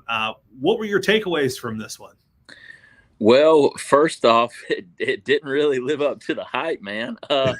It turned into, by halftime, it turned into what I like to call a Netflix game where, you know, if you're at home, you're going to be watching something else by that point. But 71st just came out on fire, man. I have not seen that kind of dominance. I mean, I've seen that dominance in part from them throughout the season, but all at once, it seemed like they came out of the gate and they were there to prove a point. Look, we're the Kings of Fayetteville. We're not going to leave any doubt tonight. And they really did that right out of the gate. They had 4 explosive plays that set the tone. Right away, Anthony Quinn Jr. gets loose for a 69-yard run that sets up a short touchdown. And then on Terry Sanford's first offensive play, pick 6. And that's in the first quarter. So Terry Sanford's in a 2-touchdown hole. Second quarter, DeAndre Nance, after another big stop by 71st defense, he goes 99 yards for a rushing touchdown. And then right before the half, when Terry Sanford's trying to get some momentum, maybe get double touchdowns because they were going to have the ball coming out in the third quarter, another pick 6. So it's 30-6 at halftime, and 71st gets to do what it loves to do in the second half, which is just take time, 3-4 yards here, let the defense do what it wants as far as pinning its ears back. And, man, 71st defense just showed, look, we're not to be trifled with tonight and moving forward, especially against the Terry Sanford offense that was the top scoring unit in Fayetteville at 41.9 points per game. So that was my big takeaway, 71st defense just absolutely dominating the game from start to finish. So now 71st sets up a road game in the regional final. They'll head to the 1-seed Northern Nash, 2 undefeated teams playing for a chance to go to a state championship. Did Coach McLaurin have any thoughts ahead of that Northern Nash game yet?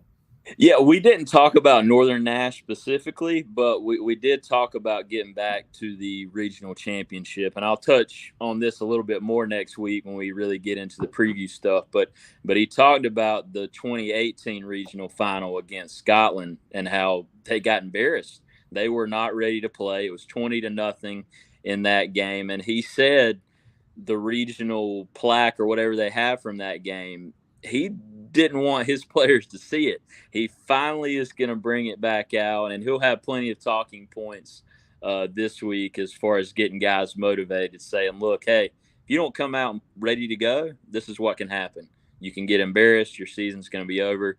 Then you're left with that sour taste in your mouth of a regional final defeat. So the Falcons won't lack any motivation this week from Coach Mack. Tell us what we can expect coverage-wise in the Fayetteville Observer this week.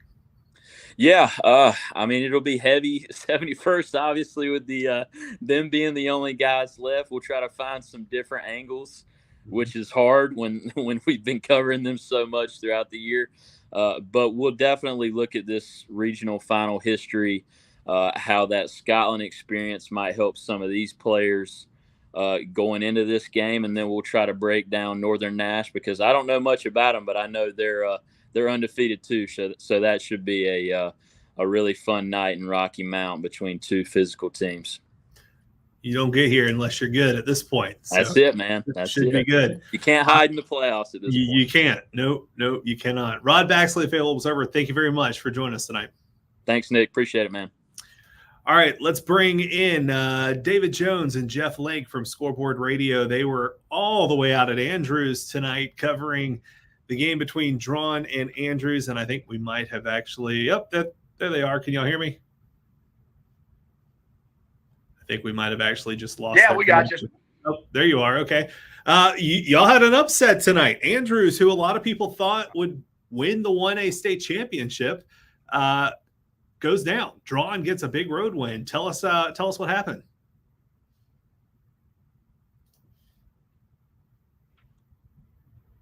Well, it was the offensive drone that was on the get-go. They won the opening toss, went right down the field, Nick, and down and went a throw. And Andrews was able to answer and come back, but it was Tony Ray and Eli Tillery, quarterback for Drone, dual threat quarterback. He had 2 through the air, also had 1 on the ground. Nigel Dula, the running back, he had 3 touchdowns and still guard scamper late in the fourth quarter that matched down to 21. But I think the big thing about this, I just don't think Andrews had seen the speed.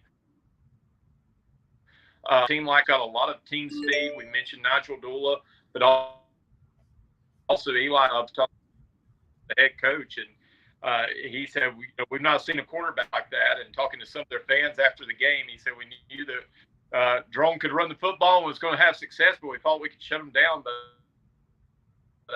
it was really Drone pretty much offensively able to do whatever they wanted to. I think they punted twice all night. So great offensive output by the Wildcats. This game was 20 to 5 the ball to start the second half, and deep in their own territory, Donovan Bateman, Andrew Mack, game played on one leg.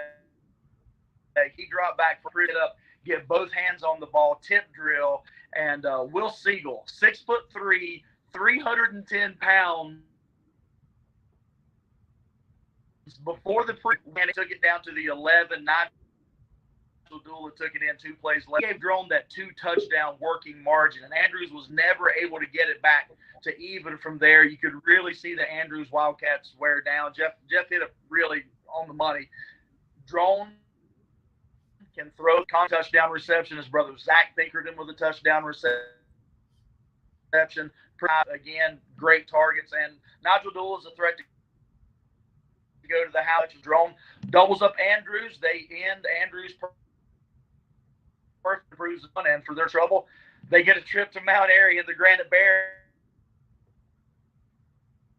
next Friday night. Is it safe to assume that you guys will be in Mount Airy next week?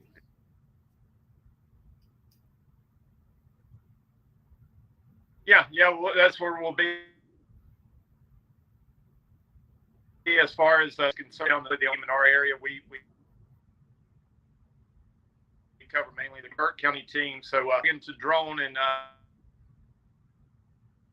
we were joking on no day, but I think we are close to C than we are Raleigh at this point because we are as about as far in Brighton tonight, Bryson City, still 40 minutes. Bruce plays their home game, so quite the trek. I think we were a Central Time Zone start tonight. Well, I hope you guys have a safe trip back, and we'll follow along next week when Drawn heads over to Mount Airy. All right. That was all right. Thanks, guys. Thank you. That was David Jones and Jeff Link from Scoreboard Radio. We're going to bring in Joe Hughes now of the Gaston Gazette and Shelby Star. He had a big game in the 3A West, East Lincoln and Kings Mountain. East Lincoln gets the 46-20 win over the 1 seed. Joe, tell us what happened in that one tonight. Yeah, for most it's a shocker, but East Lincoln came in and handled its business, and East Lincoln got it started, picked off Lamont Littlejohn on the first possession, and just like that, 40 yards, and Christopher Deuce Daly scores a touchdown, and they're off and running. 4 plays later, Kings Mountain's punting. The punt checks back toward the East Lincoln end zone, and next thing you know, Keandre Walker, the Virginia recruit, is taking it back for a touchdown. So they're up 12-0 before you could even blink. And it just continued. Because I think, if I remember correctly, Daly had another touchdown. He had touchdown runs of 40, 60, and 80 yards in this football game. Keandre Walker had 3 touchdowns. They had aforementioned punt return. He had a pick 6, and he also had a touchdown. Markel Clark had a 93-yard touchdown. Big plays all around for East Lincoln. They looked mighty impressive and really looked like the team that probably should have been the favorite team rather than the team that most would think, hey, they're not going to do much of anything going into almighty Kings Mountain. They'll now host South Point, the 11 seed in the regional final. South Point beat Eastern Guilford 28-25 tonight. Did they have any thoughts on that matchup, East Lincoln? Yeah, Coach Lubowitz kind of said, I hate that I'm going to have to game plan for that. I don't think anybody wants to game plan for South Point at any time or any place, but you get to host the 3A West regional final with a chance to go to state. There ain't much better that they could ask for right there, and they get to have it at home. So, not going to complain about that. That's definitely exactly. Tell us what kind of coverage people can expect in the Gaston Gazette Shelby Star this week. Yeah, of course, it's going to be real heavy on the 3A West Regional. Shoot, both those teams are my teams. So I'll have East Lincoln and I'll have South Point next week, which Denver should be rocking. So 2 perennial powerhouse teams with a lot of pedigree, a lot of championship aspirations, and a lot of trophies already. So it should be a fun night next week in December football, chance for state championship. So. Sounds good. Well, Joe Hughes, we appreciate you jumping on tonight, and enjoy the big game next week. Yes, sir. Thanks as always. All right, let's bring in J. Mike Blake. He's finally back from the triple overtime game where Huff fell to Grimsley tonight, the 4A West. J. Mike, tell us all about it, and can you do it in 30 seconds? No, Nick, because basically I saw 2 or 3 different football games in one tonight. It was 9-7 at halftime. It was still 9-7 going into the fourth quarter. Then we go into the overtime. I believe it's 23-23, and then a final score is 40-37. So I mean, we'd had 1 touchdown through 3 quarters, and then we had a flurry of points in the fourth quarter, and then of course putting these guys on the 10-yard line. That was the best field position anyone could ask for when you're going against these 2 great defenses. So it was actually very hard for them to stop each other. The final score does not show the level of defense on both sides. Huff and Grimsley, incredibly talented on defense. And I think you saw that, but something in the fourth quarter just kind of gave way where all of a sudden Huff put together long drives and Grimsley had two huge plays in order to kind of stay at this one. They had, Huff muffed a punt, which is a rare special teams mistake for Huff. And that put Grimsley at about the 25-yard line. They go 3 yards in 3 plays. And then they have a fourth down. They score a touchdown pass they throw to Alex Taylor, who's well defended on the play. And that gives Grimsley a little bit of life. Huff answers. And Grimsley at this point is going for 2 because they're down, 9-7. So they kind of need to catch up a little bit. They have a 71-yard run by Mitchell Summers, which I believe was probably triple the amount of the longest play, the next longest play from scrimmage for either team. The 22-yard pass was pretty much the only thing above 20 yards all game. And then that 71-yard burst at the middle puts Grimsley back ahead. Huff scores with a minute left. They put together yet another long drive, and then we're in overtime. And in the third overtime, Huff gets stopped. They get down to the inside the 1, and then on 3rd and goal, they try to quarterback sneak. Jamal Jarrett, the Georgia recruit, 350 pounds of him. He and his teammates pushed the center back into the backfield. Now Huff is at the 1. They kind of try to hand off on the weak side, and Jarrett made a one-on-one tackle there, and that set up a short field goal. And the hero is Jackson Henry for Grimsley. Kicks it, nails it. 40-37 is your final score, and you're looking at it going, that was not the same game that we saw an hour ago. And again, that's why I'm on here so late, is the game didn't go final till 11:05. A lot of penalties added to the time. We've had a 7:30 start. I'm just glad that where I am right now is like 15 minutes away. Otherwise, I would be definitely joining you from a parking lot somewhere, probably the Grimsley parking lot, because the game would not have ended in time enough for me to drive anywhere. Huff loses, but Nolan Hauser, the kicker for Huff, sets a new NCHSA state record for career field goals. He's going to have a whole nother season next year to pad that record. Right. What was that like to see? He's so automatic. I mean, as long as if the hold is down and the snap is in place, he was 3 of 5 tonight. One of them, there was definitely a problem with the hold or snap. The other one was a 52-yarder that he was short on. But I mean, he just knocked it clean through, no problem. And you just realize, like, when he lines up for his second field goal, and that one's good, and his third field goal, that one's good. You're like, he's breaking his own state record every time. So, like, how uncatchable is this record going to be after a full senior season that he has next year? Honestly, it's a blessing and a curse, I think, a little bit, because Huff doesn't necessarily early on the first 3 quarters, they don't feel this pressure of like, oh, we got to get 7, because they're going to get 3 automatic. If they just get within the 30, then they're probably going to get 3. And tonight, when Grimsley went ahead, all of a sudden they started feeling that urgency, and they finally started getting some touchdowns on the board. But it was on a night where he kind of breaks the state record, you have this other kicker who has ice in his veins and has to go out there and knock down the game winner. And that was cool to see as well. I'm sure, and he even made a comment to me, like, as I was interviewing him, like, oh, this is a first for me, getting a post game interview. But you are the man of the hour when you win it in triple overtime. So cast off to Jackson Henry. As I told TJ Thorpe a little bit ago here on the show, that was not the only game winning field goal that happened in overtime in football tonight in North Carolina. Yes. I'm sure TJ appreciated TJ was feeling that one. Yeah, he was. All right. J. Mike Blake will have full coverage of this game on High School OT shortly. J. Mike, we appreciate it. Thanks. No problem. Incredible highlights, including a top play from JT Smith that you're not going to want to miss. And definitely check that out on High School OT. It'll be up shortly. All right, let's bring in Franklin Davis to the news reporter in Whiteville. He was in Duplin County tonight as Whiteville falls to East Duplin, 49-6, the final score. Franklin, tell us how this all went down tonight. Nick, I talked to Battle Holly earlier this week, and one of his quotes was, there aren't any secrets. We do what we do, and they do what they do.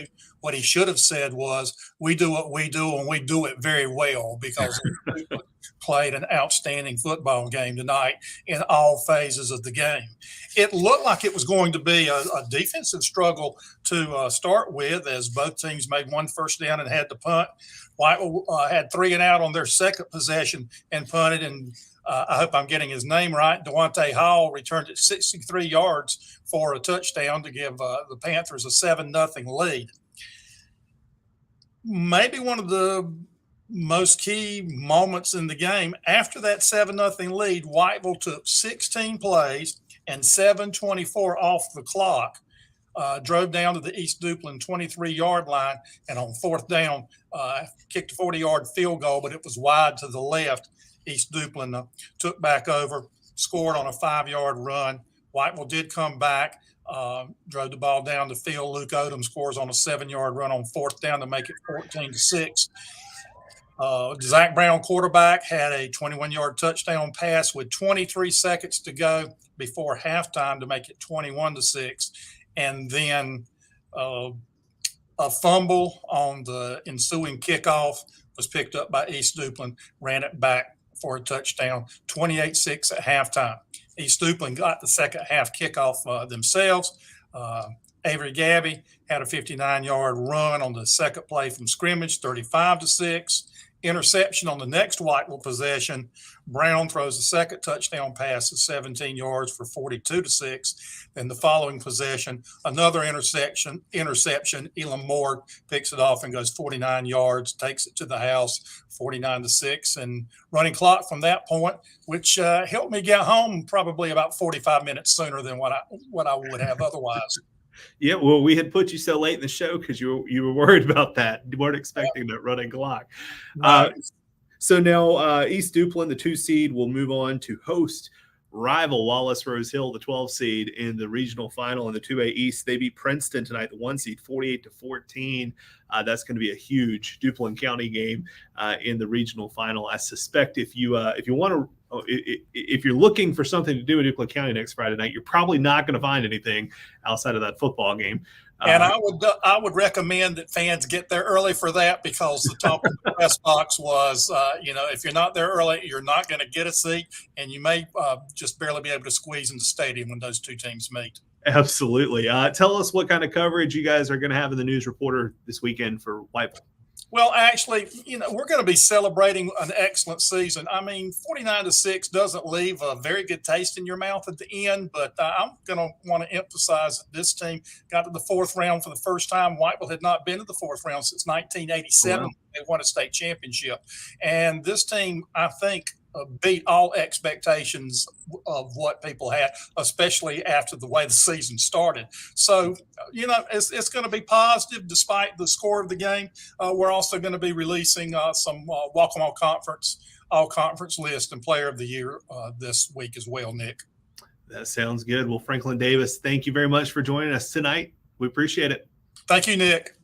All right, we got one more guest to get to, and this is in the 1A West, Mount Airy on the road at Eastern Randolph, the 4 seed at the 1 seed, and it was not a great night to be a 1 seed. Another 1 seed falls. Mount Airy beats Eastern Randolph 35-17. Tony Wright of SportsTone.net joins us. Tony, tell us what all went down tonight in this one. I was watching the score updates on High School OT, and it was pretty close for a little while, and then it felt like, I wasn't watching the game, but just the score, because it felt like Mount Airy kind of pulled away in the second half.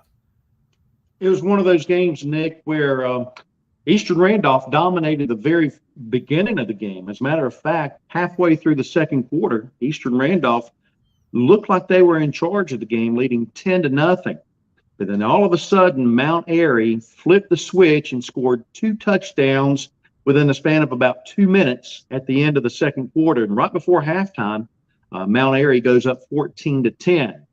Then in the third quarter, Mount Airy got the ball to start the third quarter, and I believe they punted it away. Eastern Randolph marched the ball down the field and scored the go-ahead touchdown to go up 17-14. But then, all of a sudden, late third quarter, Eastern Randolph just could not move the ball. Eastern Randolph led 17-14 at the end of the third quarter, but on the first play of the fourth quarter, Mount Airy scored the go-ahead touchdown to go up 21-17. And that was with 11:48 to go in the fourth quarter. 1:43 to go in the fourth quarter, they turned that into a 35-17 score. So within a span of 10 minutes and 5 seconds, Mount Airy put 3 scores on the board. So the final score is not going to be indicative of the way that the game was played, I don't think. This Mount Airy team used to making some playoff runs, but now they're going to be hosting the Western Regional Final. I think a lot of people thought Andrews might be the favorite to come out of the 1A West. I think, because I've heard that from a lot of people in the western half of the state. But they fall tonight, 42-21 to Drawn, and now they will head to Mount Airy. After seeing Mount Airy in person tonight, do you think this is a Mount Airy team that has what it takes to get another win and get to a state championship game and face either Tarboro or Rosewood? From what I saw tonight from this Mount Airy team, they've got a very potent offense that runs the option well. Eastern Randolph, normally a very good team at stopping the run. Eastern Randolph was not able to stop the 2 big running backs for Mount Airy tonight, and being Tyler Mason. Tyler Mason ripped off 194 yards and 3 touchdowns tonight. And he was complimented by Caleb Reed, who had 141 yards by himself and a touchdown score. So just between those 2 backs, Mount Airy reeled off close to 335 yards of rushing. That offensive line was opening up some big holes. It was not like they did it for the whole game. As we were announcing the game tonight, it felt like Mount Airy's offense really only clicked in the last 3 or 4 minutes of the first half and the whole fourth quarter. So the first quarter and the third quarter, Mount Airy did not move the ball that well. It just, when they moved it, I'm going to give you some examples. On 3 of their touchdown drives, they scored on a 2-play drive, a 2-play drive, and a 1-play drive. They were that quick offense. And so once you score those on those quick plays like that, it's hard to recover from. I know with Eastern Randolph losing, football season now over in Randolph County, but tell us what you guys have coming up at Sports Tone. Well, on Sports Tone, we've got basketball coverage coming up now. Coming up in late December, right after Christmas, there will be a big Christmas tournament played between Davidson County schools and Randolph County schools, and pretty unique tournament when 8 Randolph County schools play 8 schools from Davidson County at 2 different locations, Ledford High School in Davidson County and Providence Grove High School in Randolph County. And there will be 2 girls games and 2 boys games each day. And we plan on covering a good portion of that tournament as well at both locations. That sounds good. Well, Tony, we appreciate you joining us tonight, staying up late with us, and congrats on another season at Sports Tone. Thank you. Appreciate it. Have a good night. Thank you. All right, before we get out of here tonight, we want to go through the playoff brackets for you and show you the regional championships that we have coming in next week. I'm going to bring in Brennan Doherty again here. And Brennan, I tell you what, let's take the brackets full screen. It's probably easier for folks to see at home. We'll start in the 4A. Millbrook and New Bern will meet in the 4A East Regional Final. Millbrook beat Hillside 19-14, upsetting the number 1 seed tonight. New Bern, the 2 seed, beat the 11 seed Roseville 70-34 to advance to the regional final. So now New Bern will host. And out west, Brennan. Yep, in 4A West, and we've been talking a lot about this game recently, but Grimsley got it done in triple overtime against Huff, 40-37. The game-winning field goal, a 20-yarder, was kicked by Jackson Henry, and preceding that was a monster play by the Georgia commit Jamal Jarrett to blow up a would-be go-ahead score by Huff. So big win for Grimsley, obviously. They move on, and they'll be hosting Weddington, who topped AC Reynolds 17-10 tonight at home. Weddington, a really strong defensive performance from them. What we heard from Joel Bryan about their performance. We heard from their head coach as well. Weddington, a longtime 3A power. Their coach said that nobody thinks they can get it done at the 4A level. Well, hey, here they are, 1 win away from reaching a 4A state title game. All right, let's move to the 3A bracket. And in the East, we're going to have the number 1 seed, Northern Nash, hosting the number 3 seed 71st. Both teams undefeated on the season. Northern Nash beat Triton tonight 42-7. 71st beating Terry Sanford 38-13. Yep, and in 3A West, East Lincoln got the 46-20 win over Kings Mountain, and East Lincoln came into this game giving up only 5.15 points per game, so a really strong defense, obviously, but their offense putting up that 46 number, that's more points than Kings Mountain had given up in its first 3 playoff games combined. And East Lincoln, they'll be hosting South Point. South Point got it done at home against a Eastern Guilford team, the 23 seed, but Eastern Guilford, they're playing much better than their seeding would indicate. South Point with the 3-point victory, though. So really interesting matchup between East Lincoln and South Point, that in 3A West, 2 teams close to each other. And in 2A, we mentioned this just a few moments ago, in the East, we're going to have a Duplin County Eastern Regional Final. The 2-seed East Duplin beating the 3-seed Whiteville tonight, 49-6. They will host rival the 12-seed Wallace Rose Hill after they upset the number 1 seed in the region, 48-14 tonight. So that is going to be a big game in Duplin County. And as Franklin Davis said a few minutes ago, get there early if you plan to go. Yep. And then in 2A West, Reedsville at home against Maiden. Maiden had a really solid, throughout the season, had a really solid offense. Wide receiver Chris Culver committed to UNC, but their offense could not get going against Reedsville. Reedsville was in control of that one from start to finish. They got the 34-7 win over Maiden. And that sets up a matchup with Burns. They'll be hosting Burns next week. Burns tops Monroe 49-40 tonight. Obviously, Reedsville is a regular power, accustomed to going to state championship games all the time. Burns is looking to go to the state title game for the first time since 1994. So that should be a really interesting matchup between Reedsville and Burns. And finally, in the 1A, talk about a team that's used to going there. The number 1 seed Tarboro, they will host the 3-seed Rosewood in the 1A Eastern Regional Final. Tarboro beat the 4-seed Northampton County tonight, 45-20. Rosewood beat the 2-seed Northmore, 27-7. And now Rosewood heads to what people like to call Titletown, Tarboro, for a chance to go to a state championship game. Yep, and then in the 1A West, the game we were just talking to Tony about, Mount Airy, the 4-seed, on the road at number 1 seed Eastern Randolph. Mount Airy gets the 35-17 victory, and that sets up a matchup with 6-seed Drawn. Mount Airy will be hosting that game. Drawn went on the road tonight to Andrews, about as far west as you can go in the state pretty much, and they won 42-21. Very strong offensive performance. I think at this point there's really no telling how that Mount Airy Drawn matchup should play out. On paper, it seems like it would be a pretty evenly matched game. It does, and we're going to have a lot of exciting games next week, regional final week.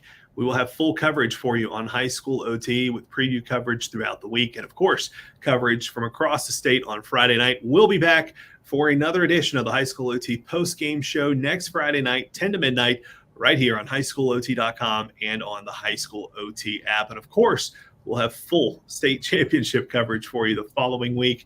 1 game on Friday night, 3 games on Saturday. Of course, we will have full coverage right here on High School OT. Brennan, thanks for your help tonight. For everybody else here at High School OT, I'm Nick Stevens. We will have lots of coverage coming your way tonight from games across the state on highschoolot.com.